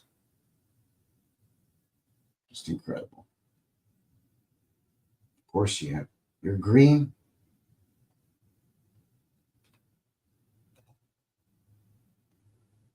So yeah, this is a big, massive wall. You can see some of it here descending down onto the top of this hill. Mud flood, anyone? And then these old buildings in the foreground, the base of the castle. And this is in the old Quebec, and this is all walled. This wall is anywhere from a foot out of the ground to 30, 40 feet out of the ground, depending where you are in the city, in the old city. So an old star city, right? But just incredible. But this is distinctly Canadian, even though really it looks like it belongs in the old world because of the combination of the green with the brick or the stone or both, and these severe angles and sloping of the roof line. I guess for shedding of ice and snow, maybe they would say, for the narrative.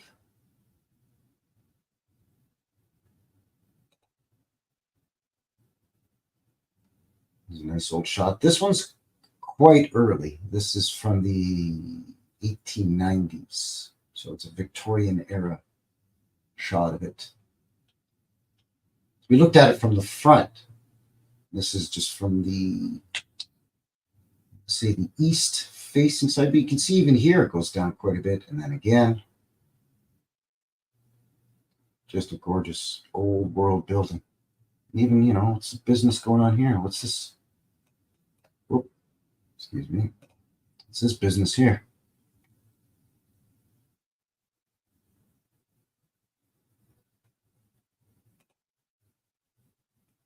So a 5-year build date on this. This is the Bessborough Hotel in Saskatoon, Saskatchewan. The funnest Canadian city to say, in the funnest Canadian province to say, Saskatoon, Saskatchewan.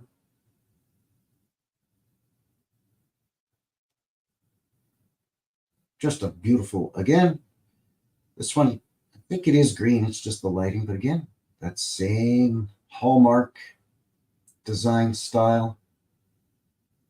And I love how these, because they're so well looked after, and they're railroad hotels, not all of them, but most of them, they're still in use as hotels. So, a lot of the old tech is still on it. I'm sure much of it has been removed, kind of little baby steps. People don't notice over the decades, but it still has a lot on it. Beautiful entranceway here.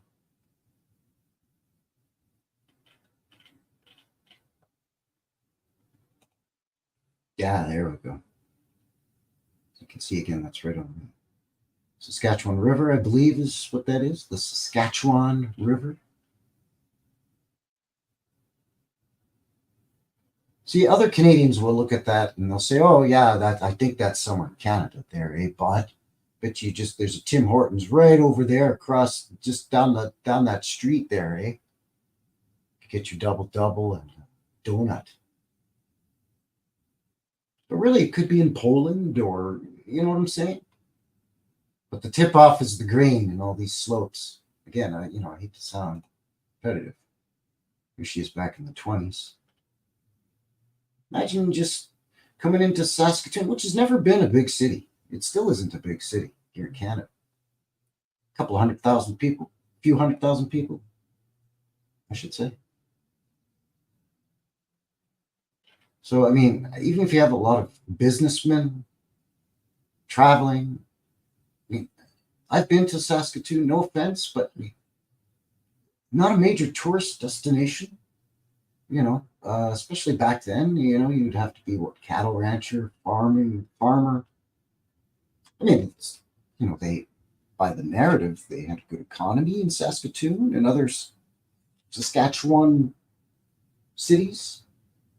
But I mean, that's a pretty big hotel for a little prairie city.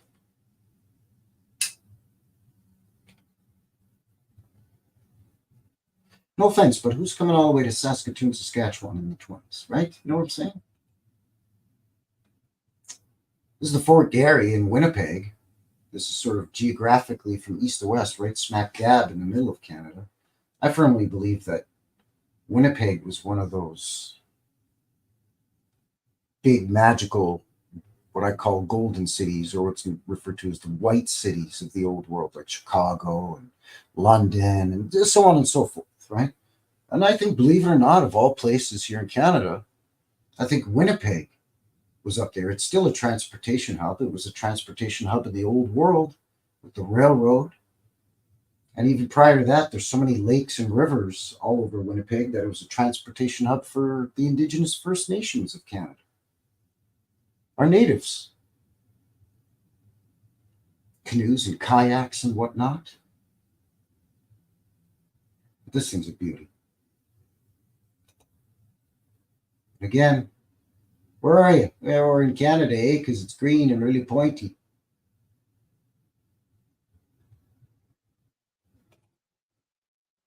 Sorry, did I give the build dates on that? 2-year build date on this baby.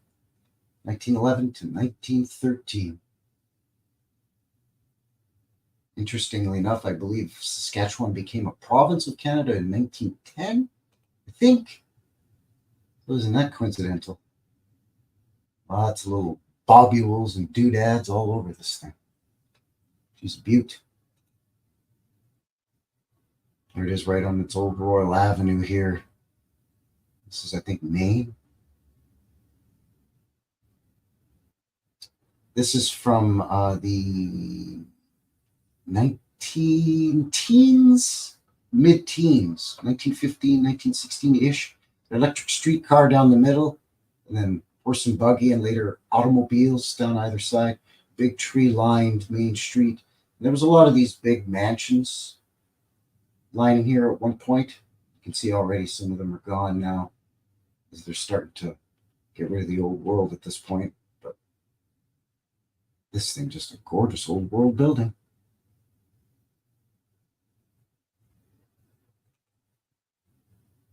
This is the Gare du Palais in Quebec. 1915 is when it opened. No build dates available that I could find. Just the year that it opened, 1915. Palais means palace in French, by the way.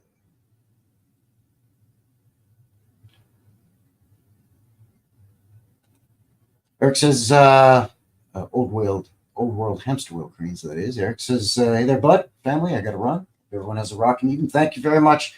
Appreciate you shooting in, buddy. I really, really do. Thanks a lot for all your support, as always. Once again, everyone, please check out Eric's channel, Old World Hamster Wheel Cranes, boots on the ground. Right now in Georgia.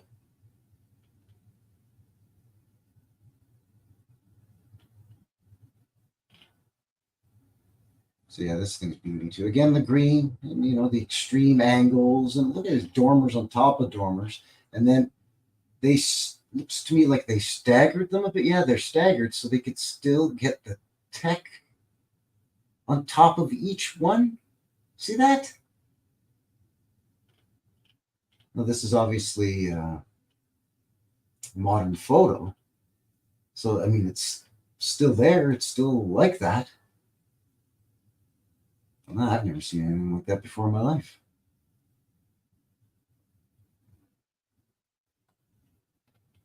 All right, well, here we get a nice conical dome. So yeah, asymmetry, right?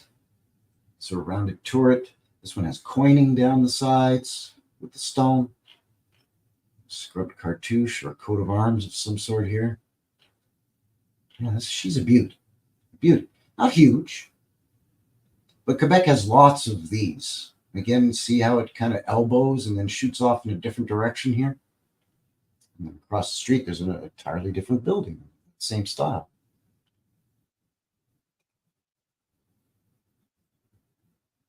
So I have to tell you, this building is a train station. It's now a government building, but this used to be a hotel. This used to be a hotel. It's now, I don't know if it's a Quebec City government building or what it is, or a provincial, but it's a government building. And this is the train station. So this next photo, this is the train station itself. The hotel is right of this. Look at this crazy thing. First of all, these look mighty low for their size. And this looks kind of stumpy. Almost looks like it should be 15 or 20 feet taller. Like, dig it out another 15, 20 feet. Because it looks really top heavy and kind of stumpy. But regardless of that, you got to have this for your train station. Shoot arrows down at, I don't know, the wild engines trying to get at your train? I don't know. Nice clock on there. Crown above that looks like a lion. And the coat of arms. The crown on it. So that's very interesting. Yeah, looking very castle-like. So there's the two of them side by each, as they say in Quebec, side by each. So you can see how this looks stumpy to me. I mean, this also looks a bit stumpy to me, like it could be another floor.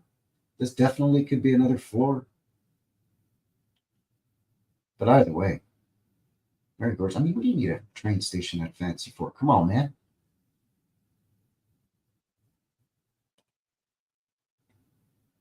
This is from the 20s. So again, the hotel and the train station. In winter, you can see how those low windows are a problem in the winter when you have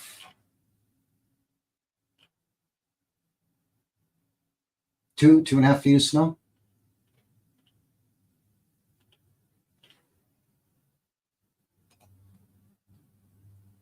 This is the Quebec City Armory. So they made mention of that in the Wikipedia article. This is what is sort of kicks off the whole thing here in Canada with the Châteauesque architectural style and the preference here in Canada, and how this became distinctly Canadian in its appearance. This is the kickoff point. The Quebec City Armory. 3-year build date on this, 1885 to 1888. Now, if this doesn't look like a castle, I mean, come on, man.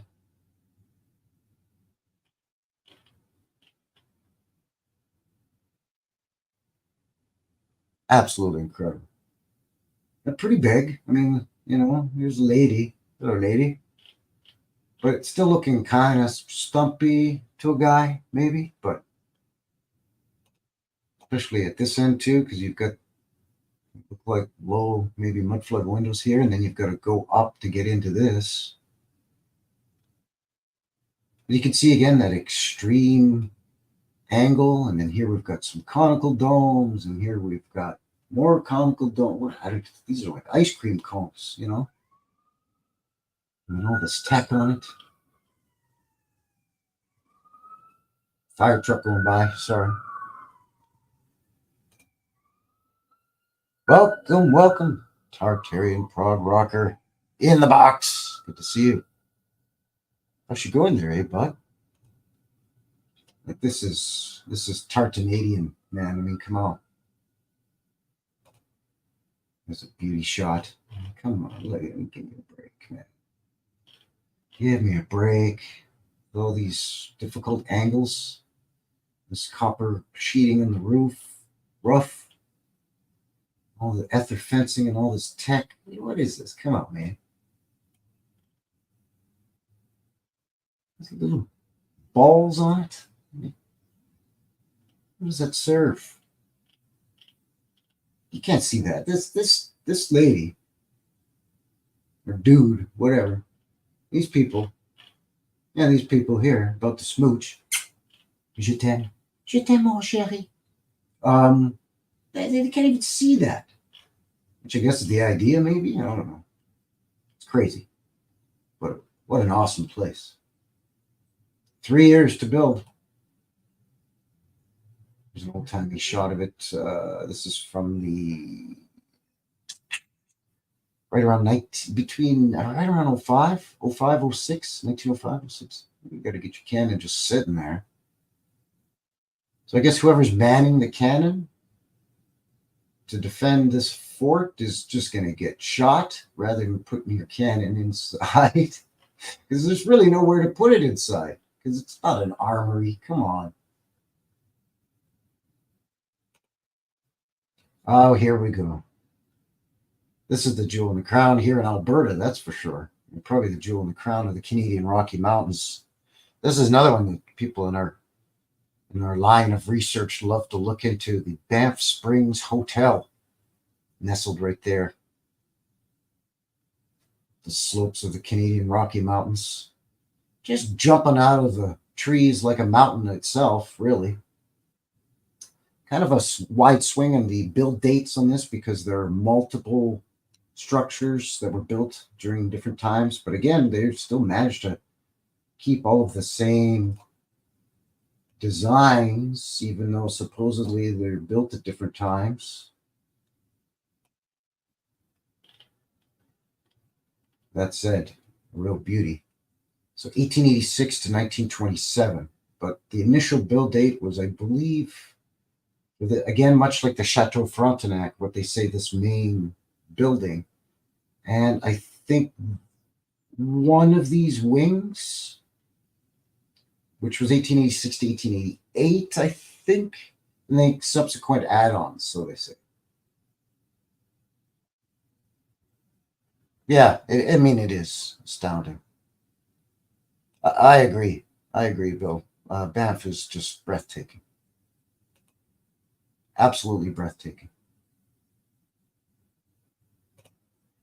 It's another nice wide shot of it. And you can see again, there's also outbuildings that are not connected to the main structure.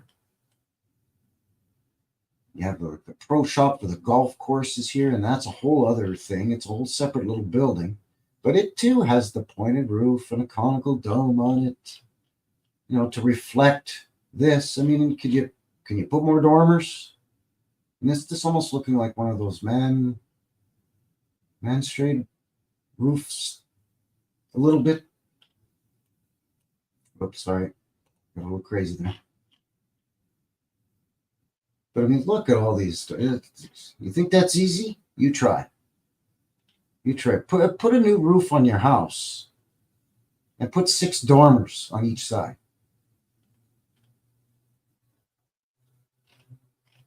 And then, multiple levels on top of levels. And again, there's stone that goes down. There's funny stuff like whatever this is here. I don't know.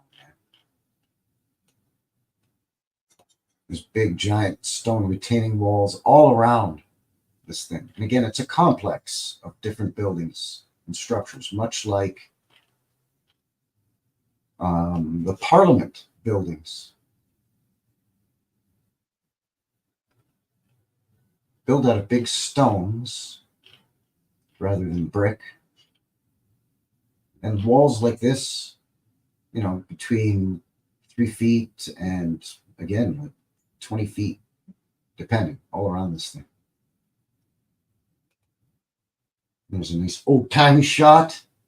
So you can see it's grown over the years. There's parts that shoot out in this direction now. This is from 1929, I believe. No, sorry, 1927. This photo. Aha, so here we go. Speaking of the complexes and buildings in Parliament Hill,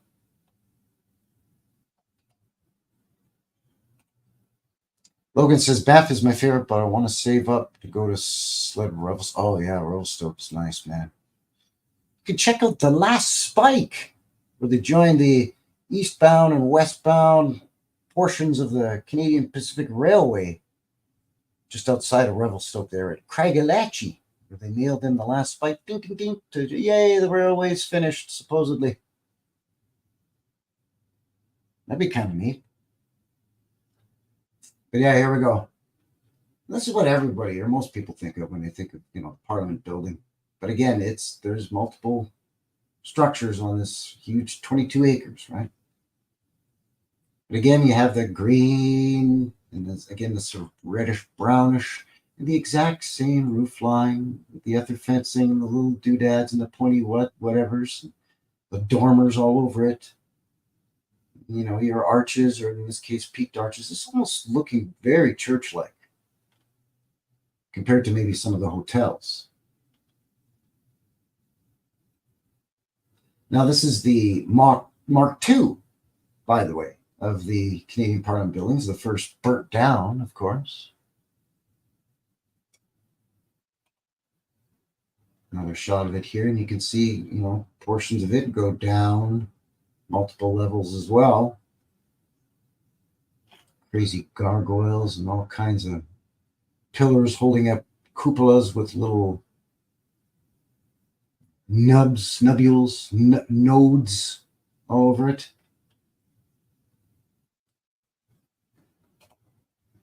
There you go. You can see there's this building here, this series of buildings here, of course, the Parliament buildings. This did not burn down. So this, they say, is of an even older build than this. But then across the street as well, you have this same. This is not a government building. At one point it was. But I can't remember what it is now. Offices or condos or maybe an embassy or something. I don't think it's an embassy. They're all seeing flags on it. Maybe a Canadian flag there. But at any rate, The green roof, the stone, the same design, just all over the place, even back here. You know, and all of this over here too. You know, Ottawa is something special, let me tell you. This is, I wonder where this goes down under here, by the way. I know there's a lot of below ground entryways, some even lower than these in the trees that have been since all sealed off. But I know there's lots of tunnels under here. A lot of hinky stuff going on with this.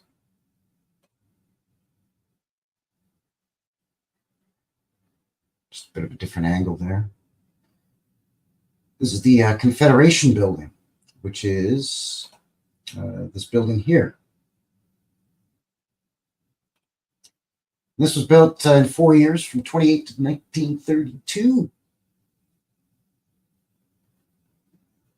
So even though built, you know, a decade or two apart from some of the other parliamentary buildings, it's identical. And built multiple decades apart than some of the hotels that we were looking at, but it's still identical. 1928 to 1932. Big, huge stones. Very elaborate. Is that an eye? It's like an eye with the pupil. And eyelash. I never noticed that. It looks almost like eyelashes or rays shooting out of what looks like an eye. What in Sam Hill? Is it just me, or are you seeing that too? Here, here, and here. Eye, an eye. Well, that doesn't give a fellow the willies at all. Confederation edifice building. Confederation edifice, French for building, basically, structure. It's Canadian coat of arms with the crown on top. Just to let everybody know who's in charge, I guess. There's a nice old shot of it from the 20s.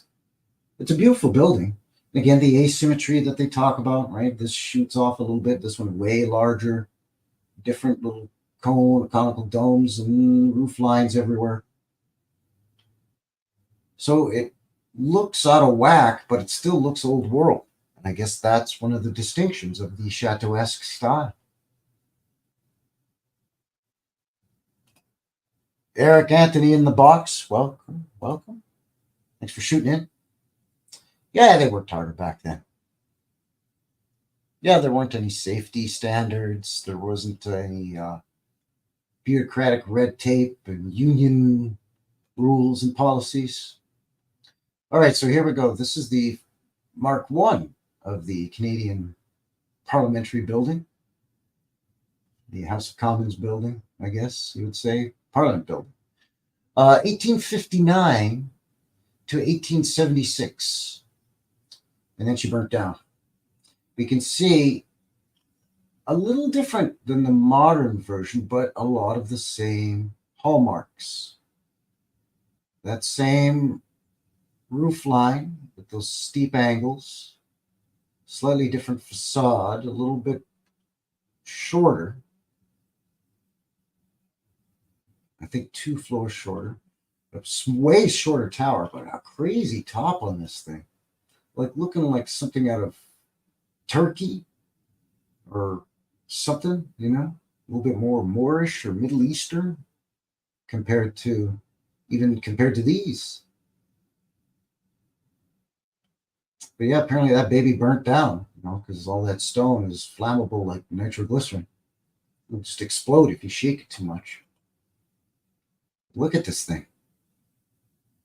There's the Parliamentary Library building in the background. We've got some separate shots of that as well. But again, you got to go down. So you got to kind of come up and then up again a bit. So there's different levels to this thing, but it's simply exquisite. Again, with all the nodes looking very church-like.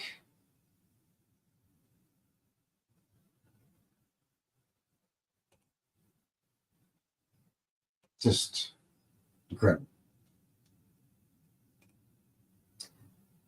There it is. This crazy thing. 1859 to 1876, the build on this, apparently. Again, notice you got to go up to get into a stumpy little door, but then there's all kinds of entrances and windows, I guess, down here. So I don't know what's going on there. Looking like just the top of something that goes way further down, really, if you were to ask me. Like basically looking like just a cupola on top of a larger building. And I can't even begin to tell you what's going on here because I don't know. I just do not know. Yeah, just your normal everyday library. Yeah, just your normal everyday neighborhood library. All of this on it. I mean, this thing, it could have easily been designated a church, and I would have been like, and then fast forward 200 years, and I'd be like, yeah, that's a church. Whatever. This thing's crazy. What is going on? Come on, man.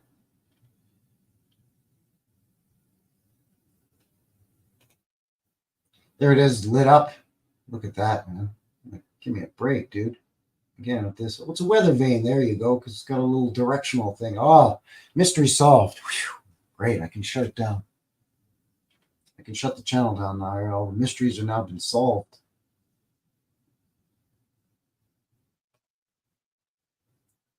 There she is in her original glory. Again, it's the same angle, right? So you can see where a few modern entrances haven't been punched into this thing yet, but going back 2 photos, right, to this, basically, this is missing. There's probably other things that are missing, but looks like most of the embellishments are still on her. My goodness. That's a beauty. Even here, too, the old Parliament building. Come on, dude. Gathering ether. Or maybe even transmitting ether. I don't know. Here's a build photo, apparently. Pay no attention to the fact that there's absolutely not a cloud in the sky. It was just a beautiful day. That's why they're working today. Even though there's 2 guys. 2 guys? 3 guys. 1 here, 1 here. 3 guys. So it takes 3 guys, a few years to build that, and you're good. Get the old hoists, and yeah. This looks like complete chaos around here. Look at this. Just getting ready to half bury some of these mud flood windows here with all of this debris, and we're good to go. I thought you had to go upstairs to get into this thing. How come it's ground level here? I guess they haven't dug it out enough yet. Yep, 3 guys can just whack that up. Every once in a while you just drop off some donuts and some beer to the site, and it keeps those guys going, keeps them fueled up for the job. Here we got like maybe 10 guys. 2, 4, 6, 7, maybe 8. 8 or 10 guys working on this. That's the apparently the library construction.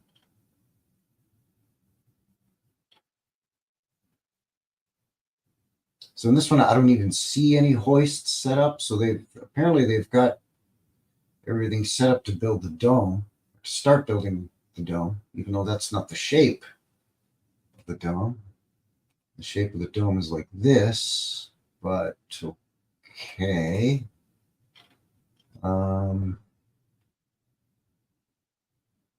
There's nothing to hoist up the blocks that you're gonna build the wrong shaped dome? I don't know. I don't know. I don't know. Your guess is as good as mine there, good people. That brings us to the end of the file. Again, just chaos and rubble around. Oh, there's a guy. Okay, there's a guy there. Not a lady? Or no, it's an apron, I guess. Could be a lady. Some tough broad working in the Canadian outdoors, working on the old library area. But yeah, that's the end of the file with the Tartanadian buildings, with that distinctively Canadian Châteauesque style. You can see a lot of it is that it's extreme angles of the roof line, but they don't come to a point, and it kind of squares off at the tippy top, so they can throw some ether fencing on there, I guess. Throw a bunch of dormers in the roof line. Maybe throw a conical dome in, but don't put one equally on either side very often. It's got to be asymmetrical, apparently. And then the roof's got to be copper or brass or whatever that is, or slate. It's got to be green or red. And then you can say, yeah, no, that's very Canadiana, because look at all their hotels and Parliament buildings. They all look like that. So we can rubber stamp that narrative. That's Châteauesque Canadian. Even though there's buildings like that in the UK and in the US, but that's what it is, I guess.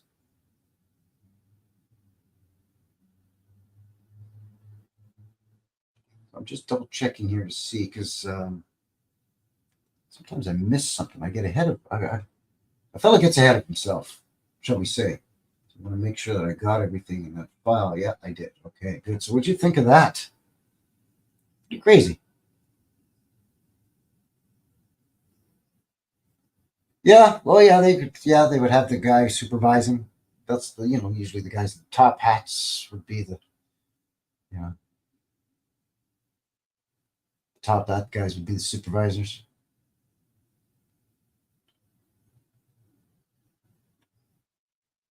Like I said, they couldn't do the original roof, so they did a pizza oven.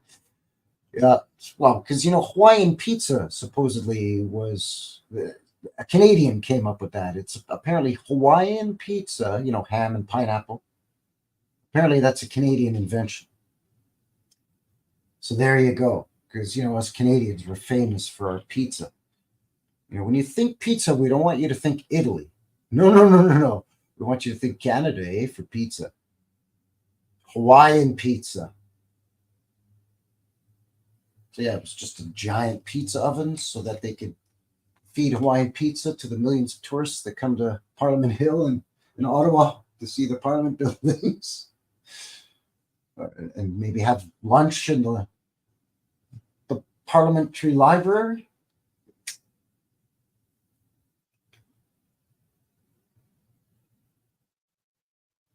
I don't even know.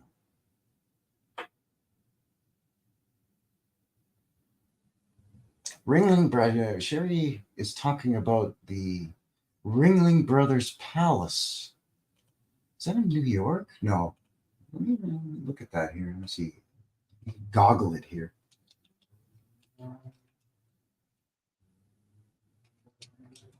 It's just Ringling Brothers Palace. Let's see what we. Oh. Oh, I see. Yeah, let's have a look at that real quick, just for giggles here, just for shits and giggles. Because I remember when I was a kid, we had two circuses that would come up here to Canada. We had the Ringling Brothers and Barnum and Bailey Circus. It's a bit of a mouthful, but that's what it was. And the other was the Shriners Circus, of course, right? So I'm very familiar with Ringling Brothers. We have that up here too. Ringling Brothers Circus Palace.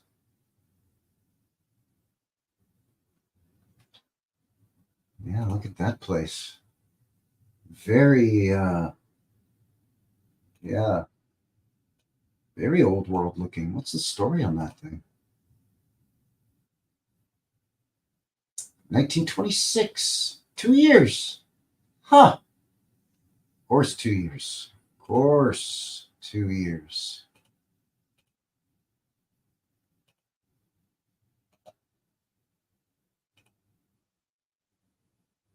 Oops. Dee, dee, dee, dee. There we go. Let's see what's going on with that. Just get a zoomable, a zoomable copy of this thing, just for the heck of it, eh? Yeah. Yeah, we see this often in what we're told of churches and stuff. But yeah, this is very sort of Moorish looking. Yeah, very interesting. Not a simple build, right? Even if these are a kit like Victorian tartups, where it's just wood or plaster or concrete kits that you just adhere to it and then you paint it, or what. Even still, I mean, it's not easy. You still gotta get it there and put it all up there, and it's these little tiny little details and rosettes, lions' heads, and yeah, fancy schmancy. Of course, you gotta have your checkerboard in front of it. Very interesting. Very, very interesting. Yeah. Yeah, so obviously out of place, right? Just yeah, because circuses make so much money. Yeah, by the time they feed all the animals, even how do they even make a profit? Who knows? I don't know. It's still not that expensive to go to the circus, is it really? Right?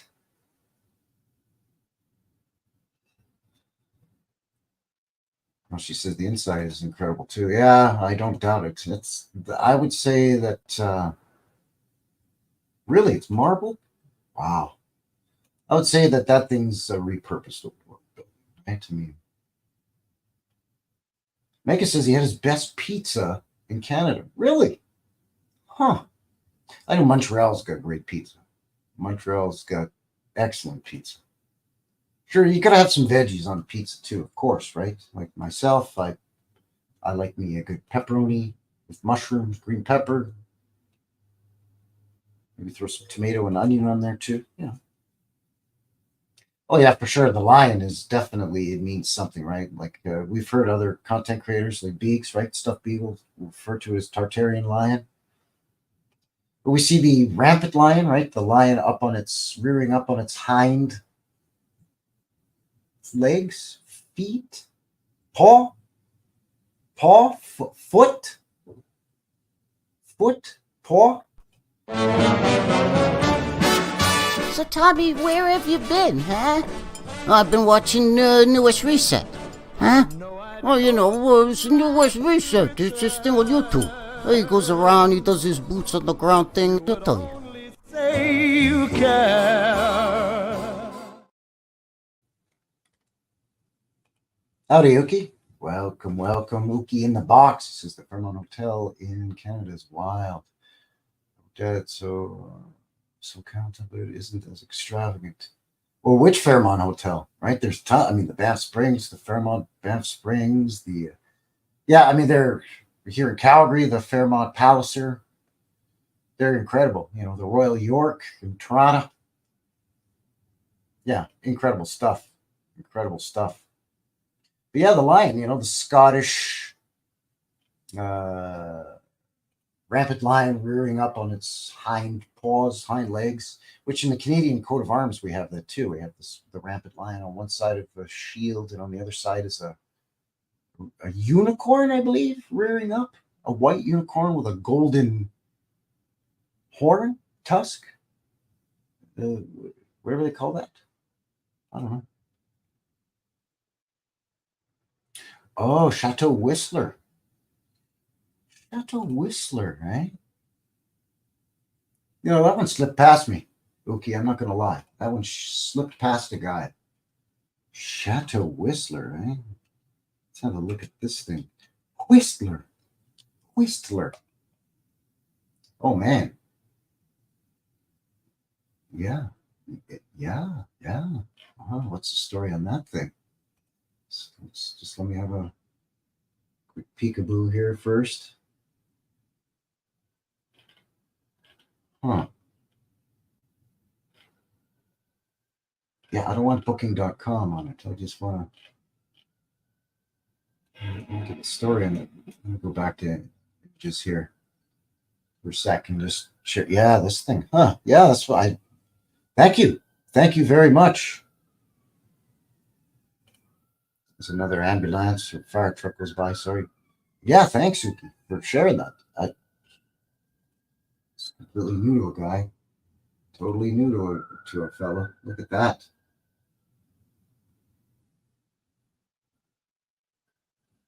But one wonders, though, looks like it could be newer-ish, and made to emulate the old style, but it still has that Canadiana sort of a thing, right? I don't know. Let's see here. See if there's anything on the Wikipedia. Not that it's even reliable or anything, but it's not. Yeah, it's not a CP hotel, so it's not listed under CP hotels, or is it? Canadian Pacific.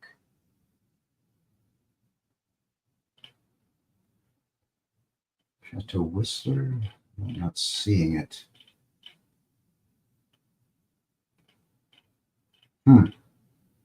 Definitely very interesting. Yeah, definitely going to look into that one, Luki, for sure. Absolutely. Thank you for that. That's a nice heads up.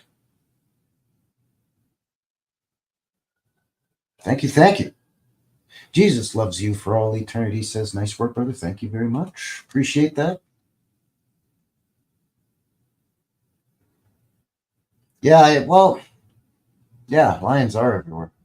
I mean, I see them a lot where they have chains in their mouths, and the chain is holding up one of those wrought iron or cast iron and glass canopies, over a main entrance. I see lions' heads on schools too, for some reason. A lot of schools. Again, the chains holding the thing above the door for the school, in the lion's mouth. And of course, there's the Center Street Bridge here in Calgary that has the old lion sculptures on it. Lions. There's something with lions for sure. And again, why? And these are, the lions I'm seeing here up in Canada land here, right? In Tartanadian. They're not Canadian lions. They're not, the pumas or cougars, mountain lions, if you will, like we have here in the Rocky Mountains, here in Alberta and British Columbia. I think they may even go as far east as parts of Saskatchewan. Same as you have in Colorado and what have you. Mountain lions, man. Montana. But the lion statues and sculptures and that on the buildings and whatever that we see, it's the African lion with the big mane. Clearly a big, massive lion. Because our mountain lions here aren't nearly as big as African lions. Oh, yeah. I mean, the Empress Hotel. I mean, I didn't want to do too many hotels, right? Because there is the Knucklehead show that Old World Exploration and myself did with the Old World Canadian hotels. So I didn't want to overlap too much. As a matter of fact, what I'll do, I think, is put the link for that in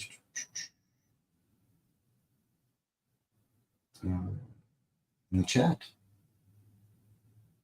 That's what I'm going to do over here. Put the link for that in the chat. That's the Knucklehead show that I do with Old World Exploration once a month. And we look at tons of the Old World hotels, castle hotels. So there it is there. And there's a Knuckleheads playlist on my channel's homepage as well, right? You just click on New West Reset, takes you to my channel, and there I've made playlists, and one of them is the Knucklehead show. And of course, this show, right? My show here every Friday, New West Reset Live. There's a playlist for this as well. And your vintage footage videos that I put up every Wednesday. Playlist for that too. So it's a good idea every once in a while to go to my channel's homepage, check it out. I'll add links to new platforms as perhaps I join other platforms. Working on rolling out some stuff for the new year for the channel as well, and constantly creating new content as always. Every Sunday, you're going to get your boots on the ground video. Even if it's blizzarding and it's minus 30 Celsius out here, a guy's going to get out there. I'm going to get you some boots on the ground. So every Sunday, Wednesday or midweek, vintage footage, and then live here every Friday.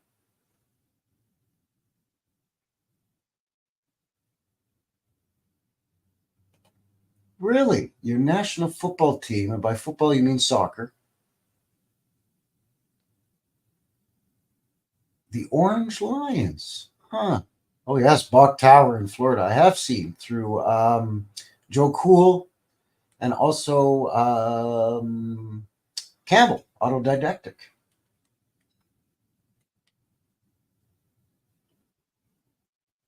Oh, don't you worry about that. Thank you, though. I appreciate you shooting in. You know, I always leave these live streams up. And again, there's a playlist for them as well, of course. So, hey, I appreciate that you feeling bad for not making it from the beginning, but it's very nice of you. I appreciate that. But yeah, I always keep them up. Oh, geez, man, that's wow. Yeah, you know what? I don't even know. To be honest, I'm so on the fence about all of this stuff. I don't even know. I've never claimed to know about anything that I discuss in my chat. I'm theorizing, pontificating. I try to show evidence that back up my theory or my opinion, for mud flood, especially specifically here in Calgary. Right? I'm not seeing evidence, immediate visual evidence of melting or anything going back to older resets, if you will. But I am seeing evidence of mud flood. Not regular flooding. We do have a history of flooding here in Calgary, right? Because we do have two rivers that converge here in Calgary. So we've had the river come up on us a number of times in the last 100 years. But I don't know. I've never really claimed to know, and I'm wary of anybody who does claim to know. So your guess is as good as mine. Jesus loves you for all eternity. I mean, that would mean that we're in a short period now, and I know that there's evidence to support, but there's also evidence, or again, not evidence, but there's theories to support and also against, this idea. But yeah, I don't know. I don't know. I mean, with what's going on in the modern world, most especially here in sort of in the West or in modern Western society or in developing nations, any of these bullshit terms you want to use or that they try to box everybody into. Right, but just what's going on with pop culture and media and just people's mindset and how everything is just being shoved into tighter and tighter and narrower funny little boxes with stupid little labels on them, so everybody can feel special and unique, and everybody can be inclusive of everything and be tolerant of everything. I don't like the word tolerant, but because my neighbor's from Jamaica. He's a black guy. Should I tolerate him? That sounds terrible. I'm not going to tolerate him. I'm going to knock on his door and say, "Hey, what happening? Welcome to the building, my man. How you doing?" Tolerate. Sounds terrible. I'm trying to make friends with the fellow. I'll be neighborly. I'm not going to tolerate the guy. The family that lives across the street is from El Salvador. Should I tolerate them? They moved into my neighborhood. Well, I guess I got to tolerate. It sounds awful, right? So it's this identity politics and stuff. And what it's doing is it's stripping us of our true natural identity. And it's keeping us shielded from our true natural frequency, the way that we should be. Not that we virtue signal that we want to be on Twitter, but how we should be. And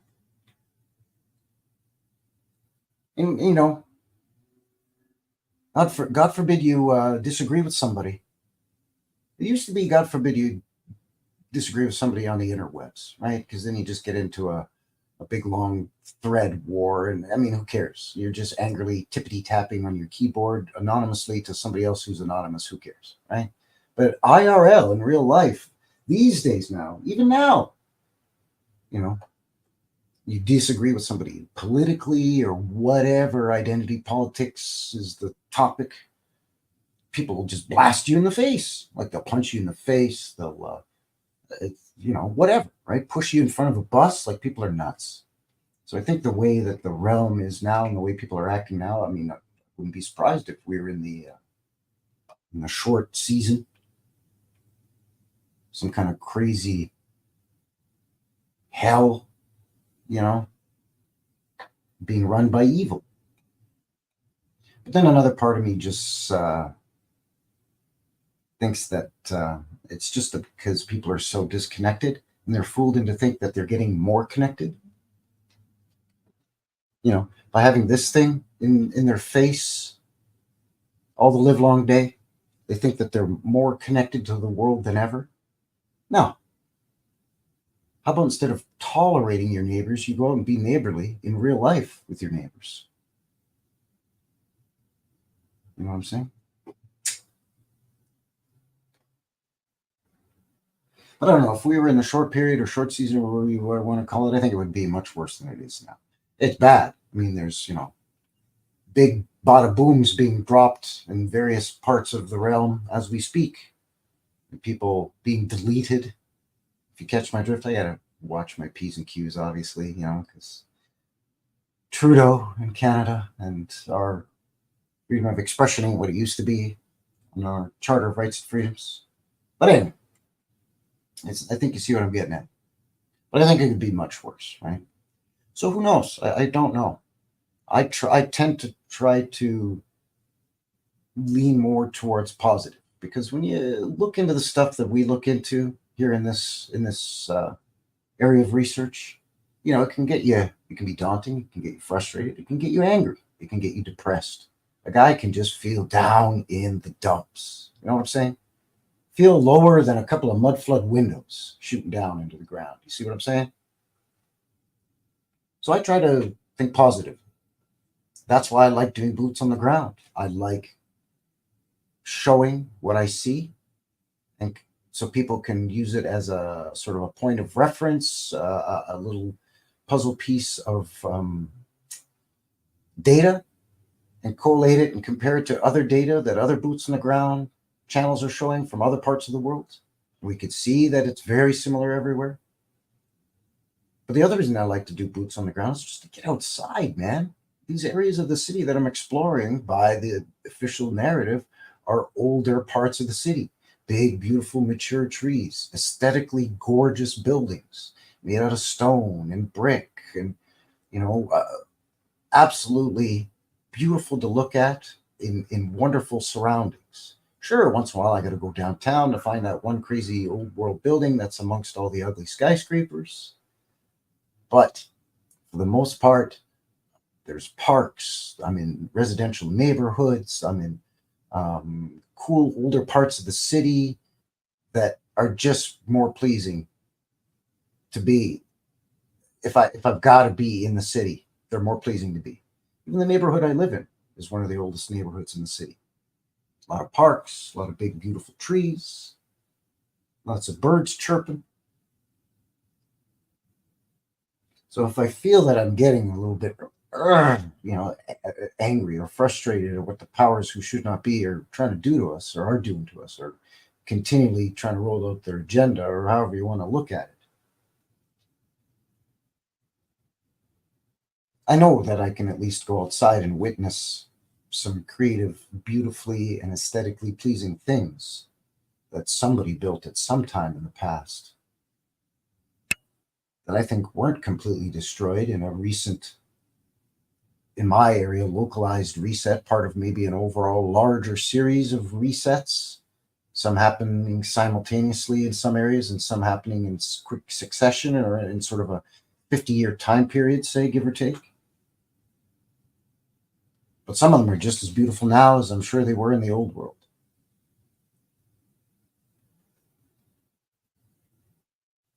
So if we're in the short period or short season or whatever you want to call it now, I don't know. It could be much worse. But again, who knows? I don't know, man. I do not know.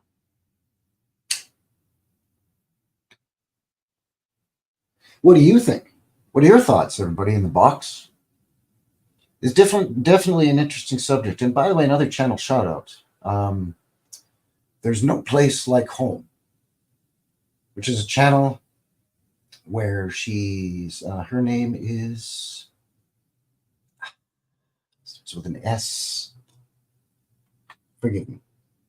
Anyways, her channel, There's No Place Like Home. She homeschools her children. So some of her content is homeschooling, but she also has a series of videos that she calls questioning the narrative.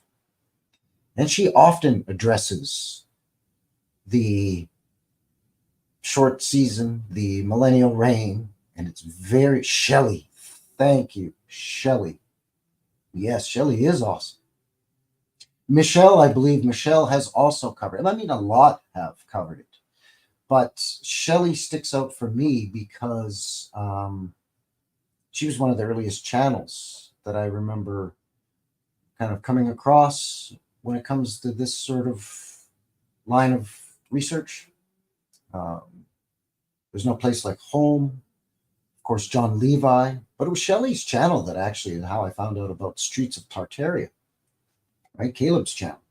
And he was doing boots on the ground, where Shelley really doesn't. Now, John Levi does a little bit, but not that much, right? But Streets was doing pretty much all boots on the ground. And that's where I was seeing stuff. I'm like, wait a second, that looks like Calgary. Yeah, that looks like down the street. That building looks like the old Herald building. I was just freaking out, right? So I reached out to him. I was basically, I'm going to start a channel, man, because I'm seeing the same stuff here in Alberta that you're seeing down there in Utah and all these little towns. I'm seeing it here in Calgary. And he's like, yeah, go for it, man. Really encouraged me. And yeah, but it was through Shelley, through Question the Narrative. So yeah, see, it's a small world.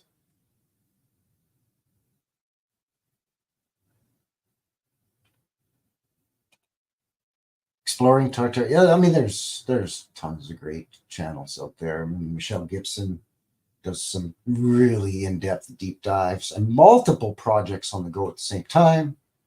Shelley does the same thing, multiple things that she's researching at the same time. Plus, she homeschools. Plus, she maintains her household. She's in charge of her house. I mean, she's married and what have you, but she runs the house. So she's a busy lady, and got a lot of plates in the air. Or no, that's not the expression. She's spinning a lot of plates. She's got a lot on her plate. A lot of balls in the air, juggling, whatever. I don't know. The guy gets confused. Yeah, sure, for sure he did. Well, myself, no exception.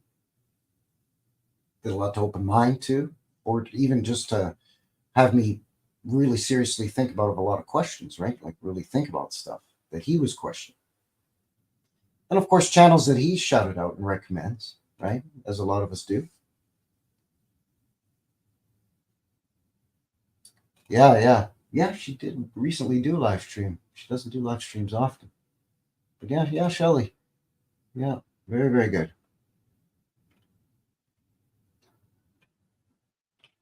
So yeah, that's probably the longest route that I could have taken to answer your question about the about the short season. You know what I'm saying?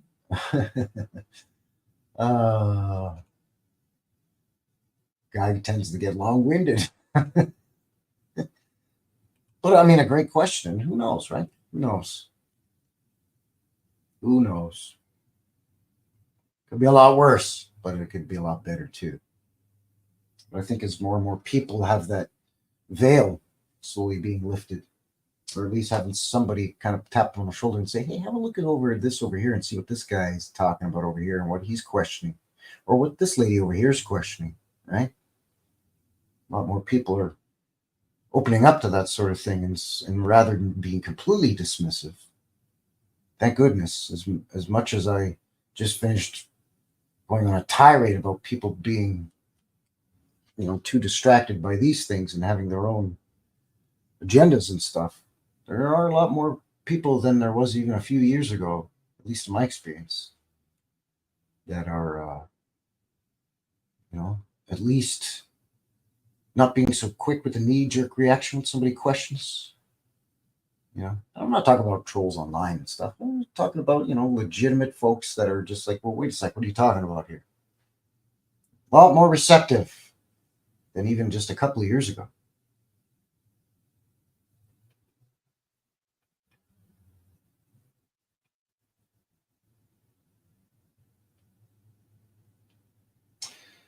So there you go. I think I'm getting ready to wind this thing down here. What are we doing? Coming up on set. I don't know. We're after 7:30 p.m. here. So I've been going for just over 2.5 hours. Ran a little long tonight here. Sorry about that. The guy tends to prattle on a bit, But I got to get some dinner in me. I had a late lunch to tide me over.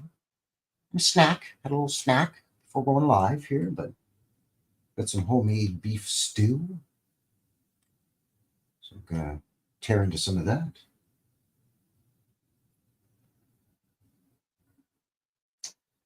So there you go. I think that's going to seal the deal here tonight for Frankie and New West Reset. The New West Reset Live, episode 40 here tonight. Tartanadian, eh? We had a look at what's sort of become known as distinctly Canadian Châteauesque-style architecture in the buildings. Hotels and government buildings, and private mansions and schools and train stations. Quite fascinating. So I hope you enjoyed it.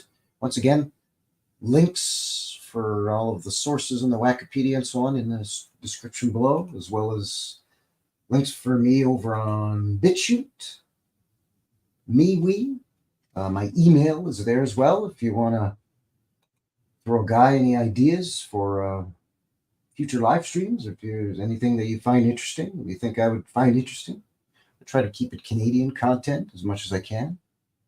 Keep that in mind, although a lot of you have been sharing great photos, actually.